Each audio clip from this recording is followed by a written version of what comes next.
لا تحرق نفسك ولا تتعب نفسك.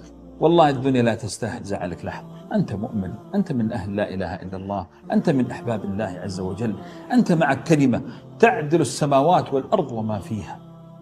إبراهيم بن أدهم رأى رجلا مهموما وفي حالة صعبة، فقال له 3 أسئلة. قال: يا أخي، أيجري في الكون شيء لا يريده الله؟ قال: لا أبدا، كل شيء يريده الله هو الذي يحيي. قال: أينقص من رزقك شيء قدره الله؟ قال: أبدا.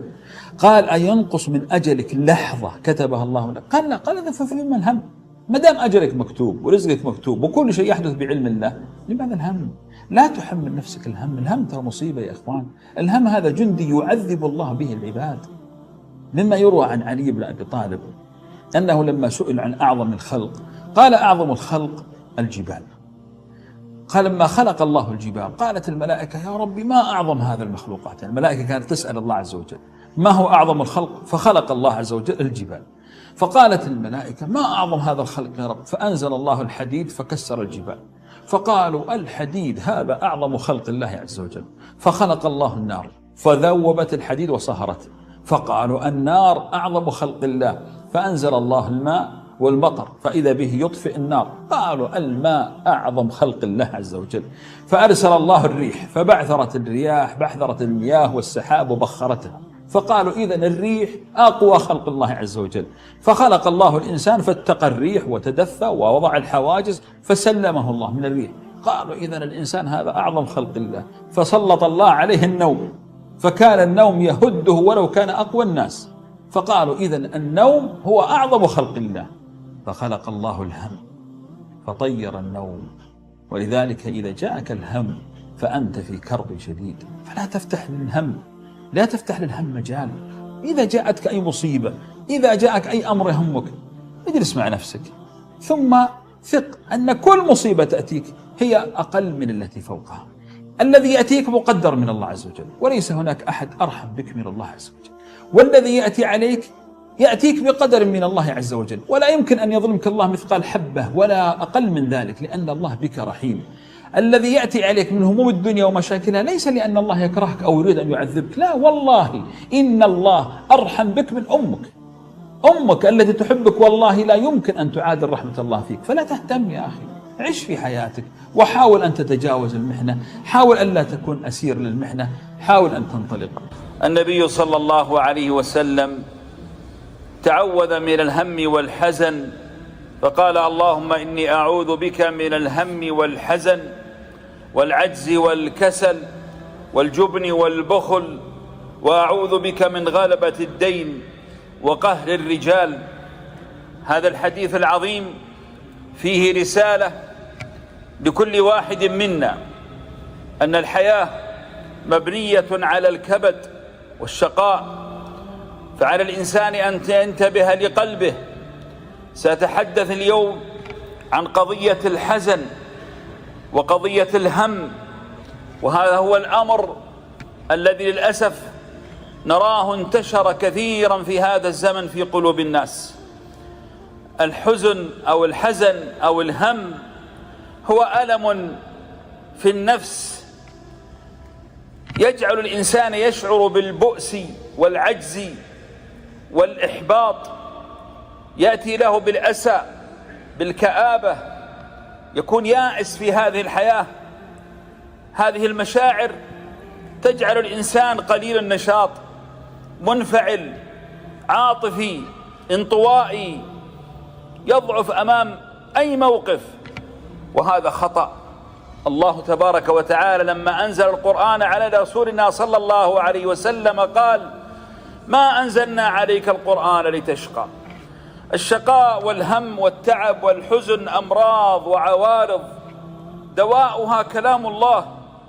لماذا؟ لأن الهم يتعلق بالروح، فروحك هي التي تسعد، وهي التي تبكي، وهي التي تتألم، وهي التي تضحك، وأنت الذي يصب إليها ما يحدد من خلال ما تسمعه، ما تراه، ما تقوله، ما تعتقده، ما تفكر به.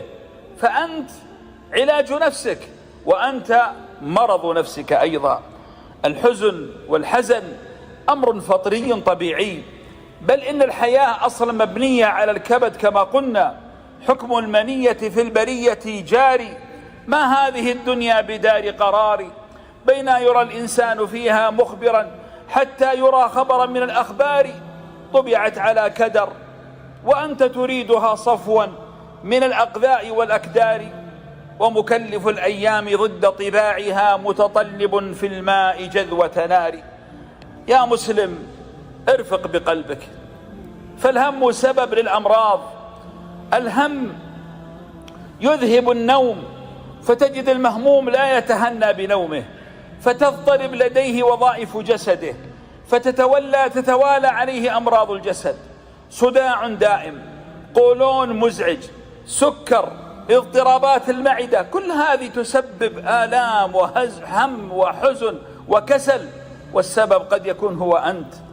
الحزن فيه نوع من سوء الأدب مع الله عز وجل، لأن فيه نسيان منة ربنا جل جلاله الذي أنعم عليك بنعم كثيرة فلا تتذكر إلا المصائب. وربنا تبارك وتعالى يقول: وعسى أن تكرهوا شيئا ويجعل الله فيه خيرا كثيرا. أيها الإنسان أنت بشر وتتعرض لمسببات الهموم، فالدين ومن منا يسلم من الدين؟ هم بالليل وذل في النهار.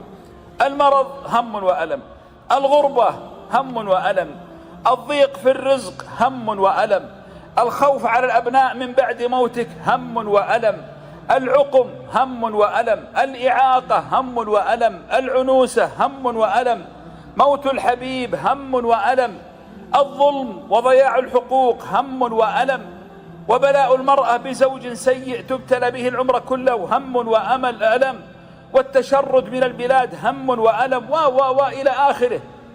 هذه أقدار الله، فما الحل؟ هل نستسلم للهم؟ أنا لن أقول لك كلام إنشائي، أنا سأضع بين يديك العلاج. انتبه وركز معي حتى تعيش في سعادة، برغم كل الهموم تعيش في سعادة. أولا اعلم أن كل ما يحدث بعلم الله عز وجل. أليس هو الذي يقول: ما أصاب من مصيبة إلا بإذن الله، ومن يؤمن بالله يهدي قلبه. لذلك من رحمة الله بالعباد أن أعطاهم مثلا الصبر، فيجعل ما يصيبهم من أحسن ظنهم به واحتسبوا وصدقوا كفارات للذنوب. يعني شوف هذا الحديث العجيب، لما نزلت قول الله تعالى: من يعمل سوءا يجزى به، يعني تعمل أي ذنب سوف تعاقب عليه. فجاء أبو بكر إلى النبي صلى الله عليه وسلم وكان مهتم ومغتم: يا رسول الله نحاسب على كل شيء؟ فقال له الرسول صلى الله عليه وسلم: قاربوا وسددوا، فكل ما يصاب به المسلم كفارة، حتى النكبة ينكبها أو الشوكة يشاكها. أرأيت؟ حتى هذا الهم الذي يحدث في قلبك يكفر الله به عنك من الذنوب والخطايا. اعلم أن المصيبة إذا لم تكن في الدين ولم تك أكبر منها وألهمت الصبر عليها فأبشر بالخير من الله عز وجل، لأن من رحمة الله بعباده يا أحبابي التعويض. كيف؟ يعني مثلا من فقد الأبناء وصبر فإنهم يشفعون له يوم القيامة، من فقد حبيبتي عينيه وصبر فله الجنة، من فقد أي فقد فصبر فيوم القيامة هو يوم التعويض، وإنما يوفى الصابرون أجرهم بغير حساب. إذن الأولى اعلم أن ما جاءك من الله، فإن صبرت عوضك الله وأبدلك الله، فهذا يجب أن يجبر خاطرك وأن يريح بالك. ثانيا اعلم أن حسن ظنك بالله وعودتك الصادقة إليه تريح القلب وتعوض الفقد. تأمل مثلا هنا إلى هذه الآية، اسمعوها ما أجملها. يقول الله تعالى: قل لن يصيبنا إلا ما كتب الله لنا. ما قال ما كتب علينا، لو قال علينا يعني فيها مشكلة، قال لنا يعني أي مصابة فهي لنا، يعني نستفيد منها. والأجمل ما هو، كمل الآية، قال سبحانه وتعالى: هو مولانا. الآن هو يذكرك، يقول: أنا نعم أنزل عليك المصائب لكني مولاك فتوكل علي. ولذلك يقول: وعلى الله فليتوكل المؤمنون. فكن ذكيا، واجعل هذا المصاب الذي أنت فيه طريقك إلى الله. إن كان أنت إنسان مصلح ما بينك وما بين الله ونزلت عليك البلايا، فيا أخي أنت مثل الأنبياء. الأنبياء ابتلوا بأشد أنواع البلاء، فهل كانوا مهل ذنب؟ وإن كان عندك يعني خطأ أو زلل فقد تكون كفارة لك. الرسول صلى الله عليه وسلم يقول: ما يزال البلاء بالمؤمن والمؤمنة في نفسه وولده وماله حتى يلقى الله تعالى وما عنده من خطيئة. أو قد تكون إصلاح لك وتنبيه لك، أما قال الله تعالى: ظهر الفساد في البر والبحر بما كسبت أيدي الناس. لماذا يا ربي؟ قال: ليذيقهم بعض الذي عملوا لعلهم يرجعون. يمكن الله بينبهك، يبتليك بجائحة من أجل أن يعيدك إليه. ثم اعلم يا أخي أن الله تعالى يقول في كتابه: ووالله لزوال الدنيا أهون من أن يخلف الله وعدا وعده. أما قال لك: ومن يتق الله يجعل له مخرجا ويرزقه من حيث لا يحتسب. لا يمكن أن لا يفي الله عز وجل بوعده، وهذا هو وعد الله عز وجل. وجمال ما مضى بقوله تعالى: من عمل صالحا من ذكر أو أنثى وهو مؤمن. يعني إذا أصلحت واجتهدت فلنحيينه حياة طيبة. ما هي الحياة الطيبة؟ ليس أن تملك القصر وليس أن تملك المال. الحياة الطيبة راحة البال، هذه هي الحياة الطيبة. فطبق ما يريده الله وأبشر بالخير. ثالثا يا أخي، عدد نعم الله عليك. الله يقول: وأسبغ عليكم نعمه ظاهرة وباطنة. يعني أنت الآن عندك مصيبة، طيب شوف، عندك صحة في بدنك، عندك أمن في وطنك، عندك غذاء، عندك كساء، عندك أمن، عندك ماء، عندك يعني لو تعد النعم لا تحصيها. لماذا تترك كل النعم وتتعلق فقط بالمصيبة التي عليك؟ الله ماذا يقول؟ لنبلونكم بشيء من الخوف والجوع. لو عديت أيام الشقاء إلى أيام الراحة لوجدت أن الراحة أكثر. لو عديت أيام المرض إلى أيام الصحة لوجدت أن الصحة أكثر. فالله يبتليك، يعني حب فيك. رابعا، قد يطول الألم وتتساءل: لماذا لا يستجيب الله لي؟ أنا سمعت كلام للشعراوي من أجمل ما تسمع. وماذا يقول؟ يقول: حذاري أن تمل من الصبر، فلو شاء الله لحقق لك مرادك في طرفة عين، فهو لا تخفى عليه دموع رجائك ولا زفرات همك، لا يعجزه إصلاح حالك، لكنه يحب السائلين بإلحاح. أليس الله يقول: إني جزيتهم اليوم بما صبروا أنهم هم الفائزون؟ إنها والله رسالة لقلبك الطيب. خامسا، ابعد عن مسببات الهم. إذا كان قلبك بعيد عن ربه لا تصب فيه الأشياء السلبية. يعني بعض الناس الأخبار السلبية، الشعر الحزين، القصص المؤلمة، الحب والعشق المحرم، والأفلام والمسلسلات التي كلها خيانات وهموم ومشاعر سلبية ومجتمع سلبي، ويقول: ليش أنا مهموم؟ أنت الذي صبيت الهم كله إلى قلبك. ابعد عن هذا الأمر، ادخل الإيجابيات في قلبك، انظر إلى الحياة على أنها جميلة، اسمع الكلام المحفز، لا تستسلم للأفكار السلبية. لابد أن تعلم أن أنت الذي تستطيع أن تصنع السعادة. السعادة قرار أنت الذي تتخذه وأنت الذي تجتنبه. سادسا، إذا أردت العيش سعيدا فكر فيما تملك وليس فيما تفقد. لا تقارن نفسك بالآخرين، المقارنة ظلم لنفسك. ارضى بحياتك، ارضى بأسرتك، ارضى بما تملك. من الطبيعي أن الإنسان يحب الزيادة، لكن لا تجعلها الهم. النبي صلى الله عليه وسلم ماذا يقول؟ يقول: من كانت الآخرة همه، خل همك عالي، خل همك سماوي. ما هو همك كيف تملك وكيف تصلح، هذا كله سيفنى ويزول. فمن كانت الآخرة همه جعل الله غناه في قلبه وأتته الدنيا وهي راغمة، ومن كانت الدنيا همه جعل الله فقره بين عينيه ولم يأته من الدنيا إلا ما كتب له. أخيرا يا أخي، اعلم أن جميل الباطن يرى الورد في وسط الشوك، والمتشائم يرى الشوك في وسط الورد. قد ترى أنت بعينك المصائب لأن قلبك طيب وعندك فأل وعندك حسن ظن بالله، ترى أنها عطايا من الله عز وجل. شدة الحياة وقسوتها تصرفنا عن نتأمل ما في هذا الكون من الجمال. المتشائم لا يرى إلا وجها واحدا، والمتفائل يرى الخير في كل شيء. ولذلك تجده مثلا يرى أن المرض فرصة لأن يكفر ذنوبه، وأن التعب في العلم مثلا فرصة من أجل أن يرتقي، وأن التعب في لقمة العيش فرصة من أجل أن يكسب المال الحلال، وأن أي أذى يأتيه يحسن فيه ظنه بربه. ما أجمل الإنسان وهو يعيش وهو يحسن ظنه بالله عز وجل. فأحسنوا ظنكم بالله وارحموا قلوبكم ولا ترهقوا نفوسكم. الهم مصيبة، الهم أكبر وأشد الجنود التي لو سلطت على العبد لأهلكته وضيعت حياته. فإذا أردت أن تعيش حياة طيبة اربط حبالك بالله، وانظر إلى كل ما تراه من المصائب إلى أنه قصير. كل شيء في هذه الحياة لا يستحق التعب، لا يستحق أن تشقى من أجله. كل شيء سينتهي.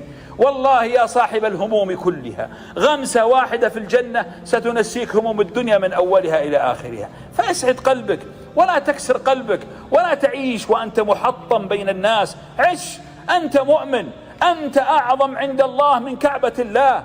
الرسول صلى الله عليه وسلم رأى الكعبة وقال أنت عظيمة، وحرمة المؤمن أعظم عند الله منك. أنت أعظم من الكعبة، أنت الذي ينزل من أجله الله كل ليلة من أن يجلس أن يسمع دعاءه. هل تعلم أنك أنت الذي يستحي الله منك؟ والله إن الله يستحي منك، يستحي أن ترفع يديك فيردهما صفرا. أليس هذا يجعل لك شأنا عظيما؟ لا تقول من أنا في أعين الناس، أنت من أنت في عين الله عز وجل. هذا هو المهم. ولذلك قلبك وانشراحه وسعادته بيد الله، فاربط حبالك بالله ولا تنظر إلى كل ما ترى. كل ما ترى سينتهي. لأن بعض الناس مشكلته ما هي؟ أنه يقتل نفسه بنفسه. مثلا في مشكلة يبدأ يفكر، مثلا قالوا عندك موعد يوم الأحد في هذه المشكلة الفلانية، يجلس الجمعة والسبت يحلل ويربط ويقول وسيفعلون ويقعد يومين في هم. فإذا جاء يوم الأحد وإذا 3-4 ما فكر فيه ليس بموجود، وإذا به قد نكت حياته كذا يوم. يا أخي هونها، والله ستهون وستنتهي، والحياة قصيرة أقصر والله من أن تصرفها بهم وغم.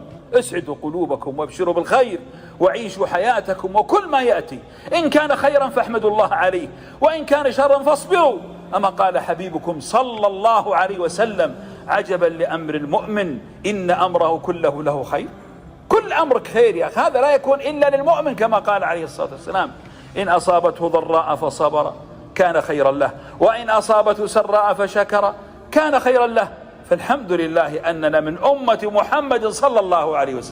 العين أقرها النبي صلى الله عليه وسلم وقال أن العين حق، وأنها تدخل الجمل القدر وتدخل الرجل القبر. قد تخرج العين من الإنسان على نفسه، وقد تخرج من نفسه على حبيبه ابنه أو زوجته أو إلى آخره. وهذا يحدث، يعني بالمتابعة وجد كثير من الناس سبحان الله أحيانا يؤذون أنفسهم وهم لا يشعرون، ويؤذون أحبابهم وأبنائهم.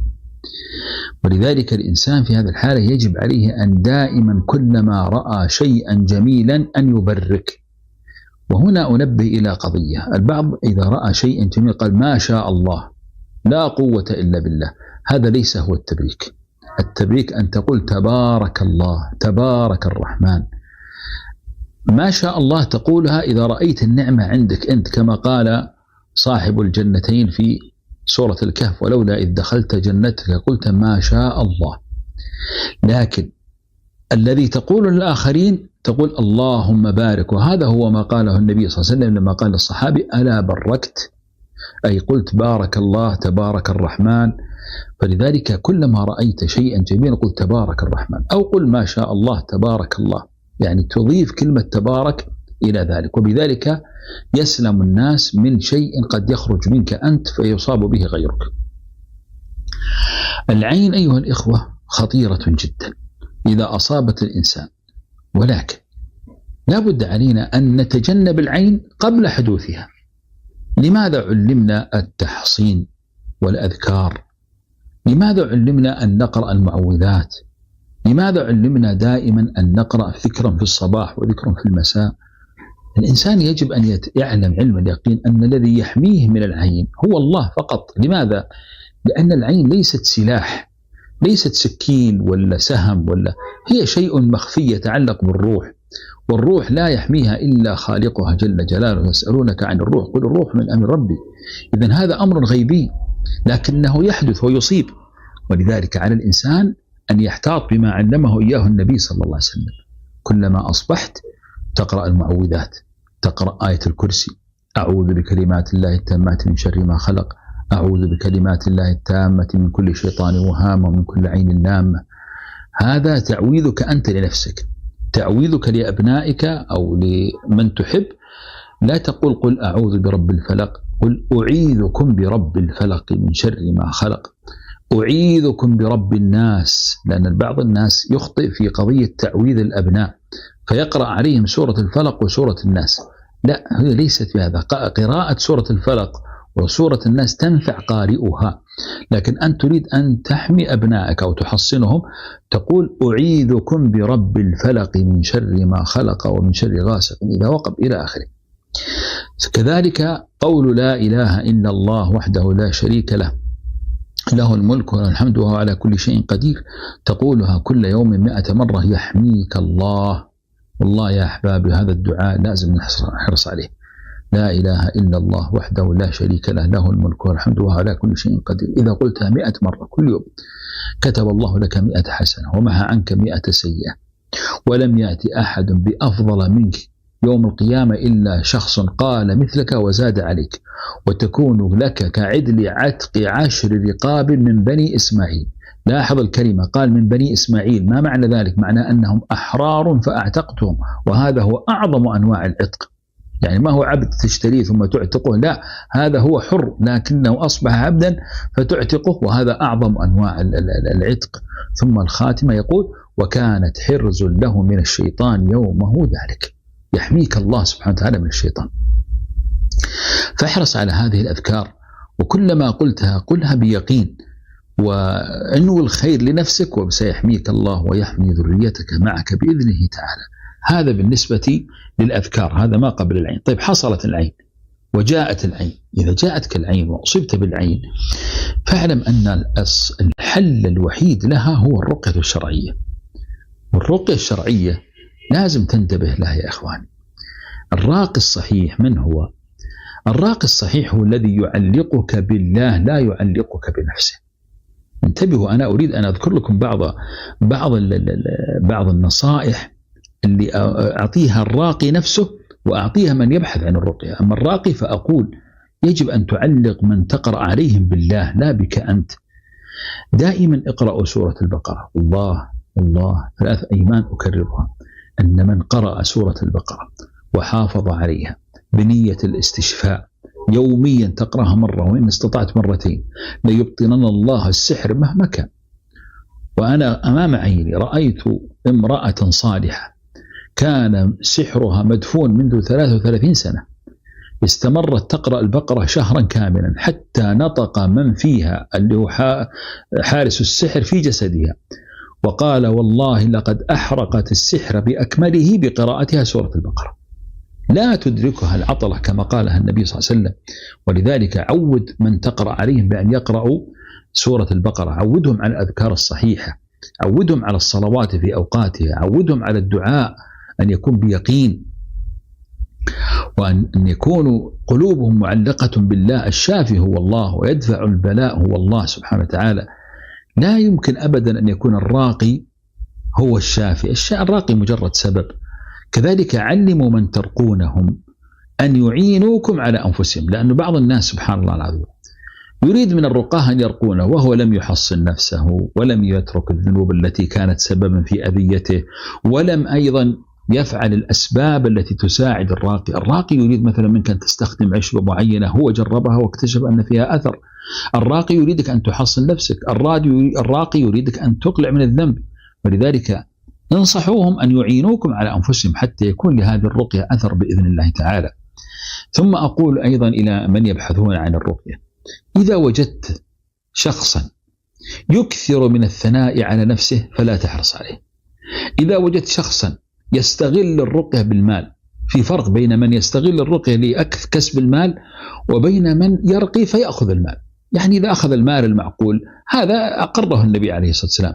لكن أن يأتي بعض الناس فيوهمك بأمراض ليست فيك من أجل أن يبتز مالك، لا تحرص عليه، هذا رقيته مهما كانت سبحان الله لا أثر لها. أيضا إذا وجدت الراقي يستخدم ألفاظ غير معروفة وطلاسم لا تذهب لهذا مشعوذ وليس براقي. إذا رأيت الراقي ليس عليه أثار طاعة الله لا تحرص عليه، هذا ليس براقي. إذا رأيت الراقي يطلب منك مثلا اسم والدتك، يطلب منك شيء من ملابسك، هذا ليس براقي.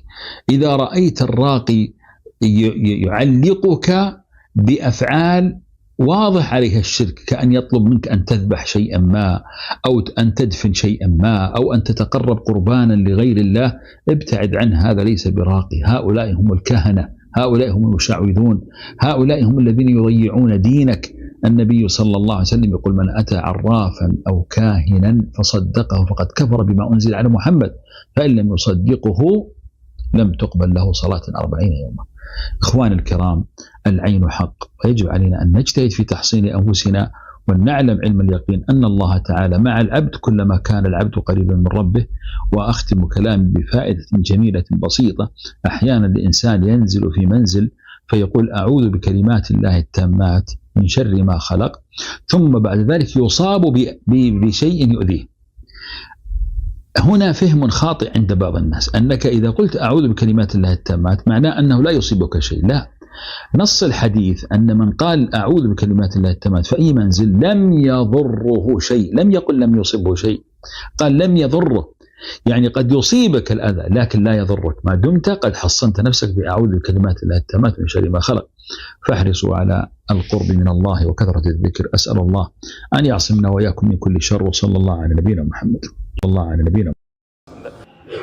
إلى من آذته الديون فأفسدت متعته فذاق هم الليل وذل النهار، وإلى من أسهره المرض وآلامه فتاهت عنده كل النعم بسبب الألم، إلى من عطرته الإعاقة عن الاستمتاع بالحياة وقد حصر سعادته بكرسي يجلس عليه أو نظارة يتستر خلفها، إلى كل امرأة عاشت الأيام خلف الأيام والليالي تتمنى الزوج الذي يسترها ويسعدها فلم يكتبه الله لها لحكمة يعلمها جل جلاله، إلى من لم يهبها الله جمال الوجه أو كان لديها عيب في خلقها جعل الناس يصدون عنها فعاشت في همها وحسرتها وهي تعيش ألمين: ألم فراق الحبيب وعدم وجوده،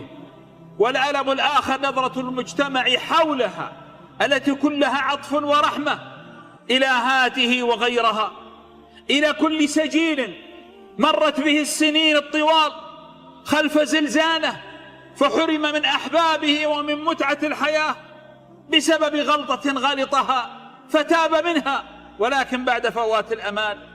إلى كل هؤلاء قد تتساءلون: أين الله؟ أين رحمة الله؟ أين عدل الله؟ لماذا لا يستجيب الله لدعائنا ونحن ندعوه الليل والنهار؟ نعم قد تقول ذلك، فأنا أقول مستعينا بالله لكل هؤلاء: اسمع يا من آلمه المرض، هل تعلم أن أيوب صلى الله عليه وسلم عاش 16 سنة في المرض وفقد 10 من أولاده في مرضه وكان من أغنى قومه وبسبب المرض ذهب كل شيء، حتى إن زوجته باعت ضفائر شعرها ليأكلوا. هل تعلم ذلك؟ هل تعلم يا من مات له حبيب أن حبيبك محمد صلى الله عليه وسلم دفن 6 من أبنائه وزوجته وفقد الكثير من أحبابه؟ هل تعلم ذلك؟ إلى من عاش الحرمان، هل تعلم أن يعقوب عليه الصلاة والسلام ابيضت عيناه من الحزن فهو كظيم لأن ابنه أخذ من بين يديه وقد تعلق قلبه به؟ هل تعلم ذلك؟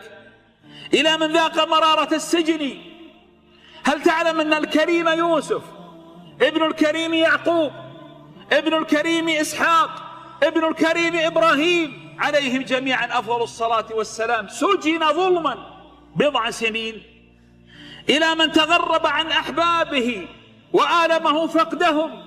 هل تعلم أن موسى ذهب طريدا 10 سنوات يشتغل خادما، وهو الذي كان يعيش في قصر الملك عند فرعون، إلى من لم يرزقه الله جمال الخلقة؟ هل تعلم أن الخلقة لا قيمة لها عند الله، وأن الإنسان قيمته بروحه وليس في جسده؟ خذ مثلا قصة جليبيب، من هو جليبيب؟ صحابي فقير دميم الخلقة قصير القامة أسود الوجه، جاء إلى النبي صلى الله عليه وسلم وقال: يا رسول الله، أدمامة خلقتي تمنعني من دخول الجنة؟ قال: لا يا جليبيب. قال: لماذا إذن أخطب من الناس فلا يزوجوني؟ فأرسله رسول الله صلى الله عليه وسلم إلى بيت عندهم بنت من أجمل بنات المدينة وأحسنها شرفا، فلما أتى يخطب ظنوا أنه يخطب ابنتهم للرسول صلى الله عليه وسلم، لأنه قال لهم: إن رسول الله يطلب ابنتكم. فقالوا له، قال: لا لي. فغضبوا ورفضوا، لكن البنت قالت: لا أرد زوجا أرسله لي رسول الله صلى الله عليه وسلم. فتزوجها، وفي أيام عرسه فرح بأنه وجد امرأة تقبل به. في أول أيامه ينادي منادي الجهاد فيخرج ويقاتل فيموت فلا يعرفه الناس من كثرة جراحه، فيقوم حبيبكم صلى الله عليه وسلم يبحث عنه، لم يعرفوه أو لم يسألوا عنه أصلا، فقير من الفقراء من يعرف من يأبه له، فيبحث عنه حتى يجده وقد قتل 7، فيضمه إلى صدره ويقول: هذا مني وأنا منه، هذا مني وأنا منه. ما منعه أنه ليس بجميل المحيا والشكل، لأن الروح هي التي لها قيمة عند الله عز وجل. إلى من عطرته الإعاقة، بعض الناس قد يتعرض لإعاقة جسدية أو إعاقة في سمعه أو بصره فتسود الدنيا بوجهه، ظانا أن سعادته في هذا الكرسي أن يتخلص منه. هل سمعت بعمرو بن الجموح؟ من هو عمرو بن الجموح؟ هذا رجل معاق أتى إلى النبي صلى الله عليه وسلم وله عرجة شديدة، وقال: يا رسول الله، أريد الجهاد، إذن لي. فقال: إن الله قد عفى عنك، أنت لست مكلف، لأنه عرج شديد. قال: إني أرجو أن أدخل الجنة بعرجتي هذه، فيذهب ويقتل فيبشره الرسول صلى الله عليه وسلم، يبشر أهله بأنه من أهل الجنة وقد وطأ الجنة بعرجته. قيمتك بروحك ليست في جسدك. فإلى كل هؤلاء وغيرهم وما أكثر المهمومين في الدنيا رسائل سريعة. أما الأولى: ألا تحبون الله؟ ألا ترضون بحكم الله؟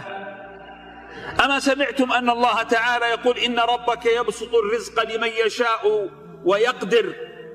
لماذا يا رب؟ قال: إنه كان بعباده خبيرا بصيرا. الله هو الذي يعلم الفقر خير لك أم الغنى، المرض خير لك أم الشفاء، المال خير لك أو الفقر. الله هو الذي يدبر أمرك. لماذا لا ترضى بقضاء الله وقدره؟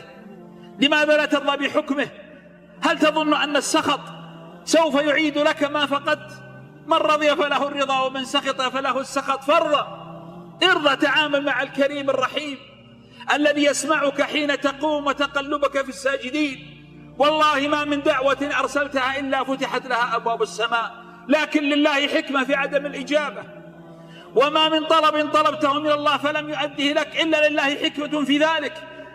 أما مر قول الله عز وجل عليك: كتب عليكم القتال وهو كره لكم، وعسى أن تكرهوا شيئا وهو خير لكم، وعسى أن تحبوا شيئا وهو شر لكم، والله يعلم وأنتم لا تعلمون. لا بد أن تعلم أن الله تعالى يعاملك برحمته، يعاملك بحكمته، يعاملك بعدله. فارضى، ارضى واصبر فإن الله تعالى يوفي كل صابر لأجر يوم القيامة. ارضى بالله، ألست كل يوم تقول رضيت بالله ربا؟ إذن ارضى بحكمه. هذه الرسالة الأولى لقلبك الطيب. أما الرسالة الثانية فأنا أسألك سؤال: هل نحن خالدون في الدنيا؟ أنت روح وجسد، هذا الجسد خالد، الروح التي معك هي الخالدة، أما الجسد سيفنى. فلماذا يا أخي الكريم تغضبك هذه الدنيا فتتعلق بها فتبكي عليها حسرة؟ إن أتت أتت وإن ذهبت فإنما عند الله خير وأبقى. أما علمت أن الله يقول لقد خلقنا الإنسان في كبد؟ كم سيعيش جسدك هذا؟ اسمع ماذا يقول حبيبك صلى الله عليه وسلم عن تمثيله لحجم الدنيا. يقول: ما الدنيا في الآخرة إلا كأن يغمس أحدكم إصبعه في اليم. يعني دخل إصبعك في البحر، الذي تخرجه من البحر هذا هو الدنيا، والبحر هو الآخرة. إذن يا أخي اصبر. أما وعد الله الصابرين أجرا بغير حساب؟ بل يا أخي أذكرك بأجمل وعد من الله. أليس الله يقول للنفس المطمئنة، النفس الراضية، النفس التي أحبت ربها، النفس التي رضيت بأقدار ربها: يا أيتها النفس المطمئنة ارجعي إلى ربك راضية مرضية. ألا يكفيك هذا؟ اصبر 30 40 50 سنة فهناك رضا، راضية مرضية. شوف الكرم، راضية مثل إيش؟ أنت عليك دين مثلا 100,000، إذا أعطيتك 100,000 فأنت راضي، أليس كذلك؟ لكن إذا أعطيتك 100,000 ثم قلت لك وهذه 100,000 فوقها، ألا تسعد؟ هذه المرضية. يعطيك أكثر، ولذلك لهم ما يشاءون فيها ولدينا مزيد. اصبر، ربك كريم رحيم، وعندما يبتليك فلحكمة. أحسب الناس أن يتركوا أن يقولوا آمنا وهم لا يفتنون؟ ولقد فتنا الذين من قبلهم فلا يعلمن الله الذين صدقوا ولا يعلمن الكاذبين. أما الثالثة فأعود للحديث الذي بدأته في خطبتي: غمسة واحدة يوم القيامة ستنسيك كل ما تعيشه من هموم. والله غمسة، يغمس المؤمن الراضي غمسة فيقال له: هذا مقعدك لأنك أطعت الله ورضيت بالله. فيا أخي الكريم، اعلموا أن الله تعالى رحيم. ماذا يقول الله لي ولك؟ يقول: لنبلونكم بشيء من الخوف. ما قال بالخوف. حياتك كلها ليست خوف، وحياتك كلها ليست مرض، وحياتك كلها ليست ديون. هي أيام تمر، ابتلاءات تمر، ثم بعد ذلك إن صبرت فلك الرضا. والله تعالى يربط على قلبك، فقط اربط علاقتك فيه وارضى به وانشغل. كن ذكي، انشغل بالله، انشغل في حوائج الناس، يفرج الله همك. أكثر من الاستغفار. من لزم الاستغفار جعل الله له من كل هم فرجا ومن كل ضيق مخرجا. يربطك الله عز وجل به. أكثر من لا حول ولا قوة إلا بالله. هذا الدعاء كنز من كنوز الجنة. لماذا تكثر منه؟ لأن بالإكثار منه تفتح أمامك كل المغاليق. احسن علاقتك بالله، اصلح، اربط حبلك بالله، فوالله لا يمكن أن يخذل عبد لجأ إلى الله. يقول الله تعالى: أهم يقسمون رحمة ربك؟ أهم يقسمون رحمة ربك؟ نحن قسمنا بينهم معيشتهم في الحياة الدنيا ورفعنا بعضهم فوق بعض درجات. لماذا؟ قال: ليتخذ بعضهم بعضا سخريا ورحمة ربك خير مما يجمعون. هذا هو. لا بد يكون في غني وفقير وملك ومملوك وعبد وحر وسيد وولي. لازم الطبقات لين هذا يخدم هذا وهذا. الدكتور لن يشتغل إذا ما في مرضى. إذا صار المرض حكمة ولا ما هو حكمة؟ واللي يدفن في المقابر يتمنى الناس تموت، لأنه مع كل واحد يموت يأخذ 50 ريال. وراعي السطح يقول: يا الله ترزقنا. وش ترزقه؟ كل صبح يقول: الله يا رب انك ترزقنا. وش تبي يرزقه حوادث. فهذه لازم. هذا الله عز وجل سخر الناس وسخرك أن تستاجر من هذا، وهذا يبني البيت وبعدين يروح يطلع الزكاة ويعطيها هذا. هذه حكمة الله في تدبير خلقه جل جلاله. ولذلك الأمور التي لا يتدخل فيها البشر تجدها محكمة مثل إيش؟ مثل خلق السماوات، مثل اختلاف الليل والنهار، مثل الشمس والقمر. لا الشمس ينبغي لها أن تدرك القمر ولا الليل سابقا، ما تدخل فيها البشر، هذا من اللي يدبرها؟ الله جل جلاله. أما الأشياء اللي يتدخل فيها البشر تجد فيها الخلل، تجد فيها الخلل. الآن المرض نفسه من الذي خلقه؟ خلقه الله عز وجل. لا يمكن أبد أحد أن يمرض إلا بعلم الله وإذن الله، ولله حكمة في المرض. لكن من اللي يسبب المرض لك؟ أنت. ليش جاك السكر؟ جاك السكر أنك أهملت في تناول السكريات، ضعف عندك البنكرياس، ما صلحت أمورك، تضاعف هذا الأمر. ليش هذا الإنسان مثلا جاء السكر؟ لأنه يفرط في الأكل ومثلا ومع الدهون وإلى آخره. لما يعني لما تجد إلى الأشياء اللي حين نتدخل فيها كبشر تجد فيها الخلل. لذا كم متزوج طلق، وكم من مولود جبته أنت وما قدرت تربيه، وكم أي شيء تتدخل فيه البشر لازم يكون في خلل. أما الذي يتولاه الله عز وجل فإنه لا يحدث فيه الخلل. لماذا؟ لأنه تدبير من حكيم خبير جل جلاله. الحكمة عند الله عز وجل ما هي مثلنا، احنا نكتسب الحكمة. كيف نكتسبها؟ يعني نتعلمها. أول ما نولد احنا صغار ما نعرف شيء، ثم نتعلم مع الحياة، نتعلم حتى إذا صار الرجل عمره 40-50 بلغ الحكمة. ولا كل الناس، الله من شايب طال عمرك ما في حكمة في تصريف أموره ولا تصريف بيته ولا تصريف.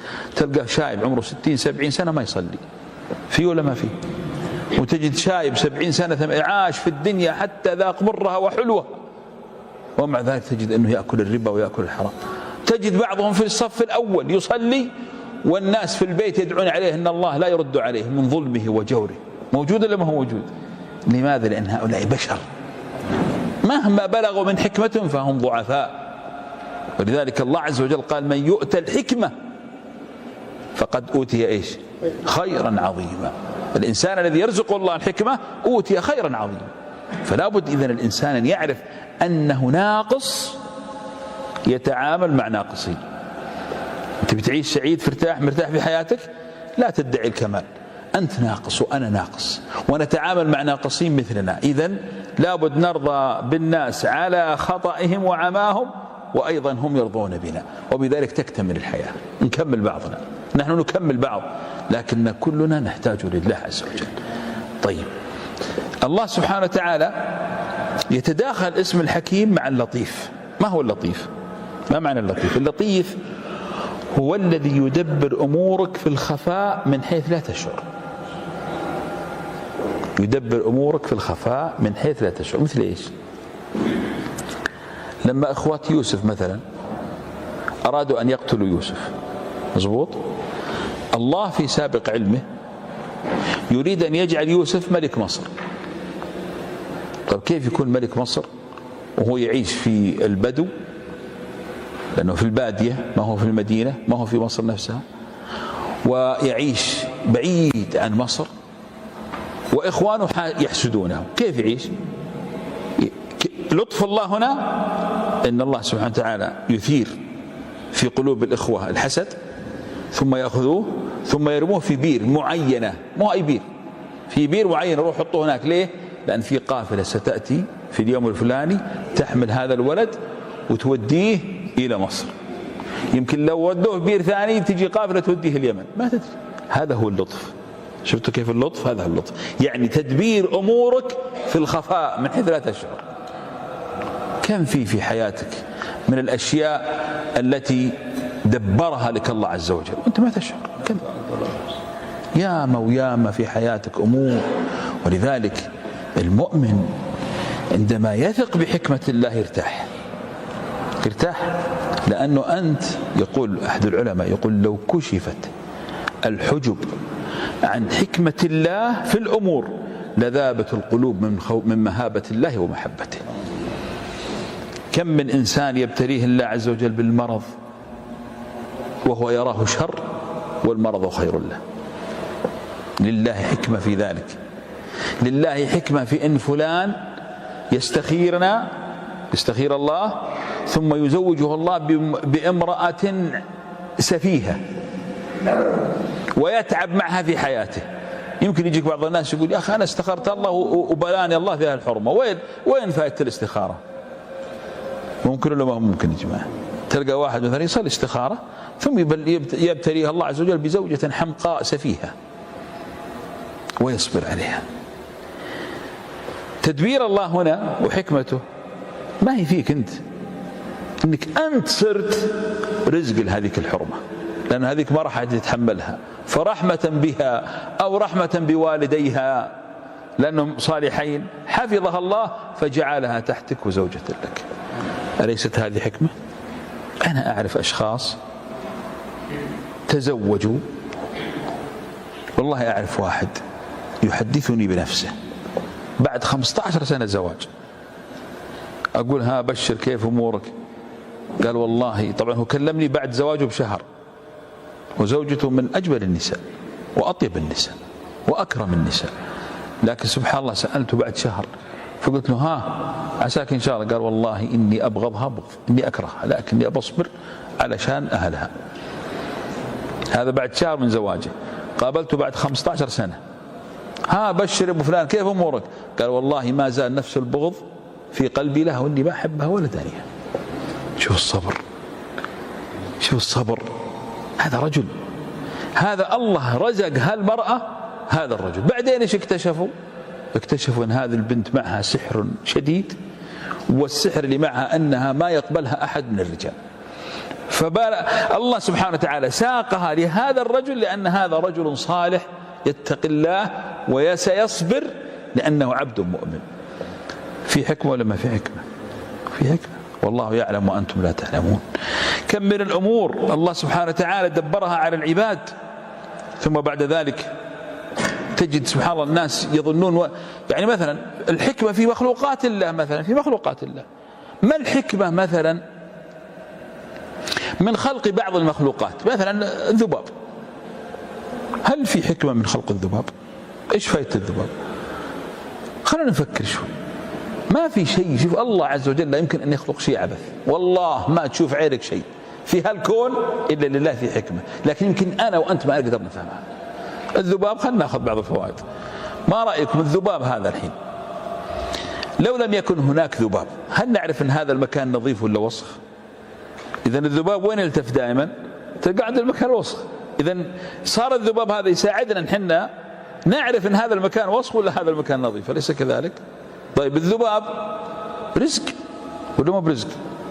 لو ما في ذباب ما تصنعوا فليت وبخاخات وكل يرش، هذا رزق. رزق مو بلك، رزق لهذاك. الذباب لك أنت عشان تتقيه بالنظافة والطهارة. الذباب ضربه الله في القرآن مثل ضعف الطالب ومن يسلبهم الذباب شيئا لا يستنقذوه منه، ضعف الطالب والمطلوب. ما في شيء ما له حكمة، كل شيء تشوفه عينك ترى له حكمة. إذن الخلاصة ما الذي نريده؟ نريد أن تطمئن قلوبنا أن ما جاءنا من خير فهو من الله لحكمة يعلمها الله، وما جاءنا من شر فهو أيضا لحكمة يعلمها الله. إذا أنت آمنت أنه لا يمكن أن يحدث في هذا الكون شيء إلا بعلم الله وحكمته ترتاح نفسك وينشأ عندك شيء اسمه الرضا. لو أن الرضا هذا يا أحبابي رسخ في قلوب الناس والله يرتاحوا. ولذلك سبحان الله شوف الحديث: ومن كانت الدنيا من كانت الآخرة همه جعل الله غناه في قلبه. يعني يجيه الرضا، يرضى. إن جاءه الرزق رضا، إن راح عنه الرزق رضا، إن جاءه شيء خير قال الحمد لله هذا فضل الله، وإن راح عنه الخير قال الحمد لله هذا. فهو يقول إن جاني شيء فهو بفضل الله، وإن رفع عني شيء فهو بعدل الله، فأنا أتقلب ما بين عدل الله ورحمة الله. كلها خير ولا ما هي خير؟ هذا المطلوب منك. ولذلك إذا استخرت الله في أي أمر ارضى بقضاء الله عز وجل. لماذا؟ لأن الله يعلم وأنت لا تعلم. عشان كذا شوف في دعاء الاستخارة وش يقول في آخر الدعاء: وإن كان في هذا الأمر شر لي في ديني ومعاشي أو عاقبة أمري أو عاجل أمري وآجله فاصرفه عني واصرفني عنه واقدر لي الخير حيث كان. ثم إيش؟ انتبهوا، هذه أهم كلمة. ثم رضني به. كم من واحد يستخير فيرده الله، مثلا استخار في وظيفة فيرده الله عنها، ما قبلوه، يروح يحاول مرة ثانية ويجيب وسطات، وإذا ردوه الثالثة والرابعة ضاق صدره وجلس في البيت وانحاس واغتم. طب ليش استخرت الله جل؟ لماذا ما ترضى بقضاء الله؟ افعل الأسباب واتقن الأسباب، ادرس وتعلم واكتب سيرتك الذاتية وروح وقدم على الوظيفة وخلص كل شيء، افعل كل الأسباب ثم استخر الله عز وجل. هذا هو التوكل، وهذا الرضا بحكمة الله وقضاء الله. فإن جتك الحمد لله، ما جتك خلاص لا تفكر فيها، امش عيش حياتك. قد لا يكون هذا رزقك، قد ترى أنت أن الرزق في هذه الوظيفة وهو الشر عليك. أنا أعرف شخص، ولا ودي أطول عليكم، هذه قصة عجيبة من أعجب ما مر علي في حياتي. شخص جاءني في المكتب وهو من الذين يخدمون المعاقين، يحب يخدم المعاقين والضعفاء والمساكين، وقد أصيب بورم في رقبته، فقال لي يا أبو صالح أبى أروح أسوي عملية، وهذه العملية خطيرة جدا، قد أصاب بالشلل الكامل بسببها، لأن الورم صاير جنب النخاع الشوكي. قلت له أنا استعن بالله واستخر الله عز وجل، ووالله إني واثق أن الله لن يخذلك، لأنك أنت ياما خدمت المحتاجين، والله عز وجل في حاجة العبد ما كان العبد في حاجة أخيه. طلع من عندي وغاب، ما عاد شفت الرجل هذا. قابلته بعد 2 سنين في مستشفى من المستشفيات. وينك يا فلان؟ قال شفت أنا خرجت من عندك توي شاري لي سيارة جديدة، شرى برادو جديد تو مطالع من الوكالة. يقول سافرت لأهلي، هو أهله في منطقة جيزان. يقول وأنا في الطريق يصير لي حادث وجها لوجه، ويموت في الحادث 7 أشخاص. يقول وينطلق من الحديدة، حديدة طرقت من السيارة وتضربني الحديدة من رقبتي من هنا، وتطلع من الرقبة من الجهة الثانية. يقول وطحت مغميا علي، وجلست في غيبوبة 1 سنة كاملة لا يتحرك فيه أي شيء تحت الأجهزة. يقولوا بعد 1 سنة ويحدث عندي نزيف رهيب، نزيف شديد جدا، حتى قالوا خلاص يمكن مات. هذا النزيف حدث بعده أني فتحت، كان أعمى ما يشوف. يقول فتحت بعد هذا النزيف، بديت أسمع اللي حولي، بدأ جسمي ينمو ويحيا من جديد. ثم بعد ذلك أخذت لي يمكن حوالي 4-5 شهور بديت أتكلم. ثم بعد ذلك جلست، وها أنا الآن قدامك جالس أمشي وأتدرب على العلاج الطبيعي عشان أرجع للتوازن وللمشي بعد 2 سنين من الحادث. قلت طيب والورم؟ قال لا إله إلا الله، السيخ الذي طلع من السيارة طير الورم من عند النخاع الشوكي، ونجاني الله عز وجل من هذا الورم الخبيث. هل كان هذا يظن أن حياته في هذا الحادث؟ إذن هذه حكمة الله. الله أراد أنه يحدث له هذا الحادث لكي يضرب هذا العرق أو هذا الورم فينجيه الله عز وجل. بس يا أخي ثق بالله، ثق بحكمة الله. فلذلك إذا الله عز وجل أعطاك شيء أو منع عنك شيء، قل والله إن الله أعلم بما هو خير لي، والله لا يمكن أن يضع الله سبحانه وتعالى شيء لأنه يكرهك. الله يقول ما يفعل الله بعذابكم إن شكرتم وآمنتم.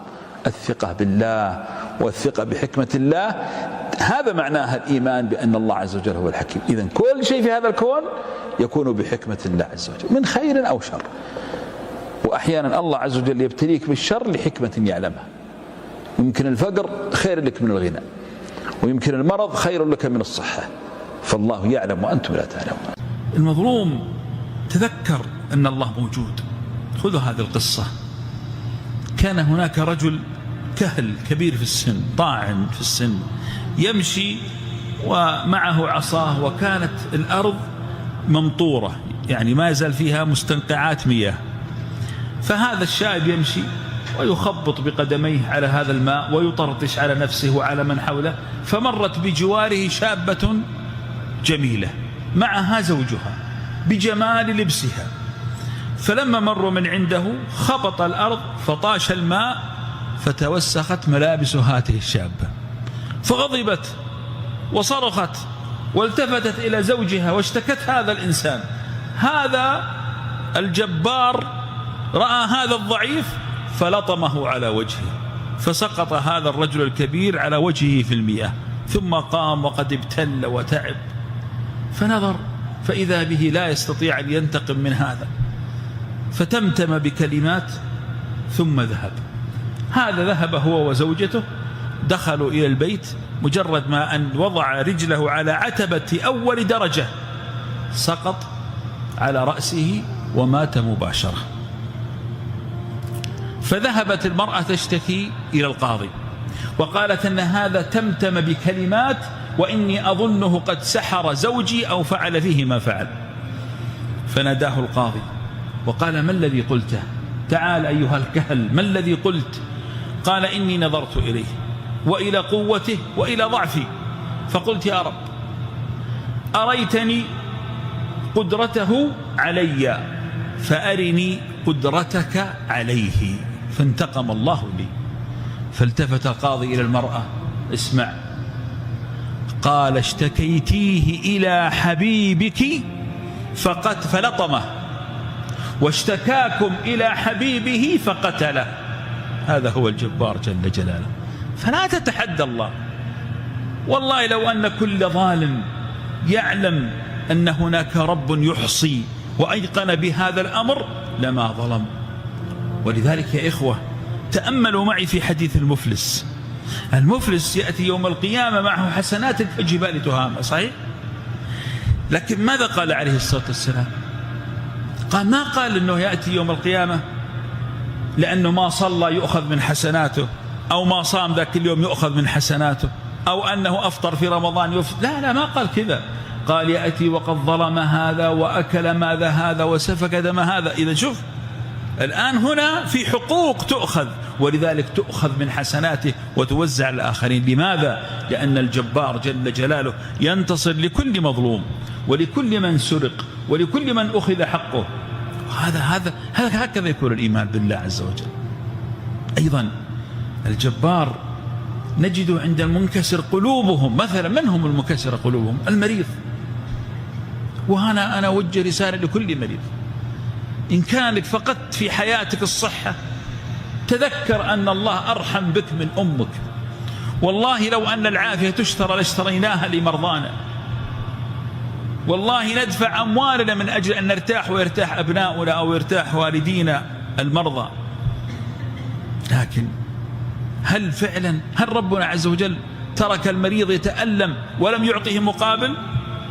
أبدا أبدا. ماذا يقول عليه الصلاة والسلام؟ اسمع لهذا الحديث ما أجمله، وهو بشرى لكل مريض.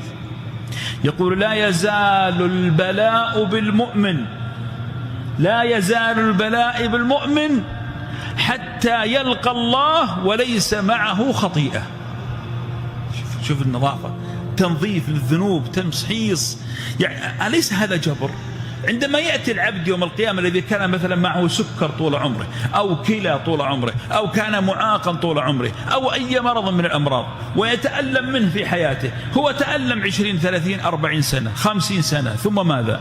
ثم ذهب ليلقى الله وليس معه ولا ذنب، فيدخل إلى جنة عرضها السماوات والأرض، ويؤتى بأبأس أهل الدنيا من الذين رضي الله عنهم، فيغمس في الجنة غمسة واحدة، فيقال له: هل مر بك بؤس قط؟ فيقول: ما مر بي بؤس قط. ينسى كل التعب.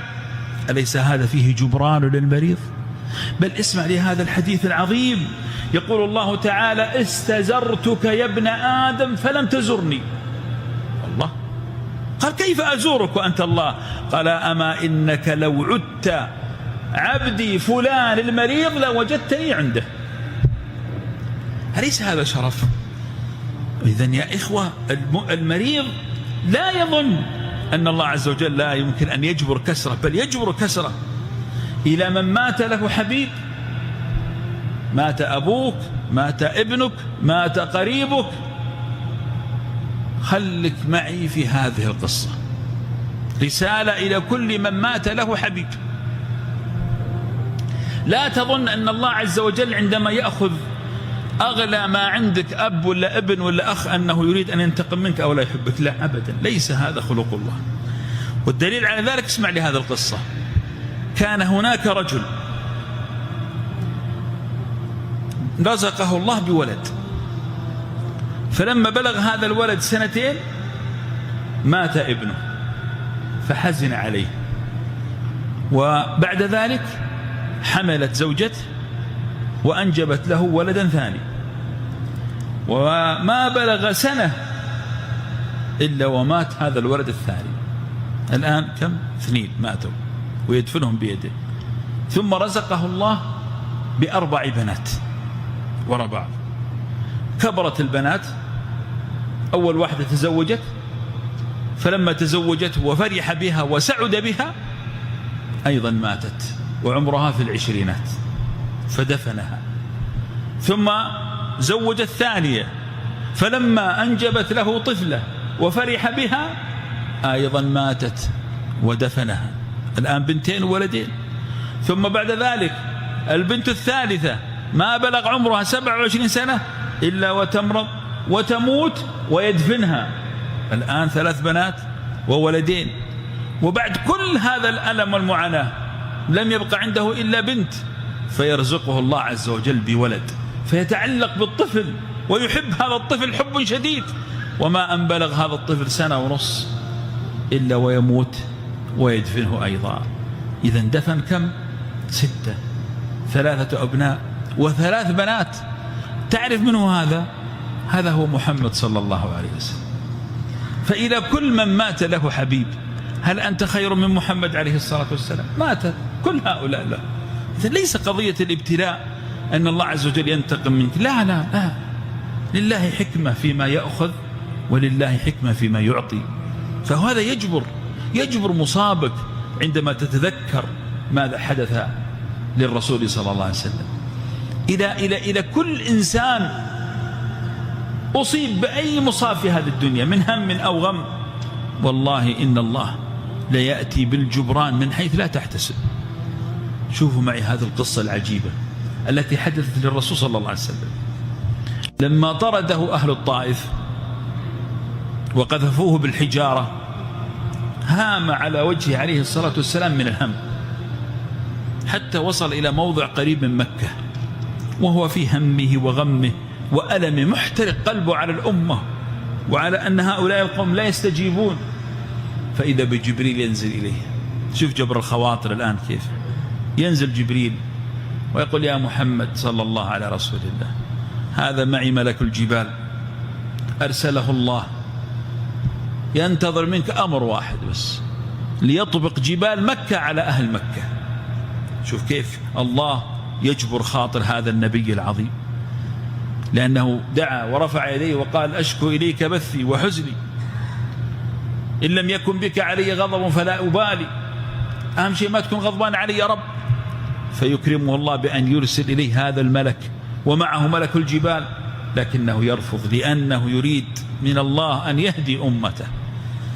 فعند ذلك يكرمه الله بكرامة أخرى لأنه رفض الانتقام، فيرسل إليه البراق معه جبريل ويعرج به إلى السماء السابعة ليقابل الله عز وجل.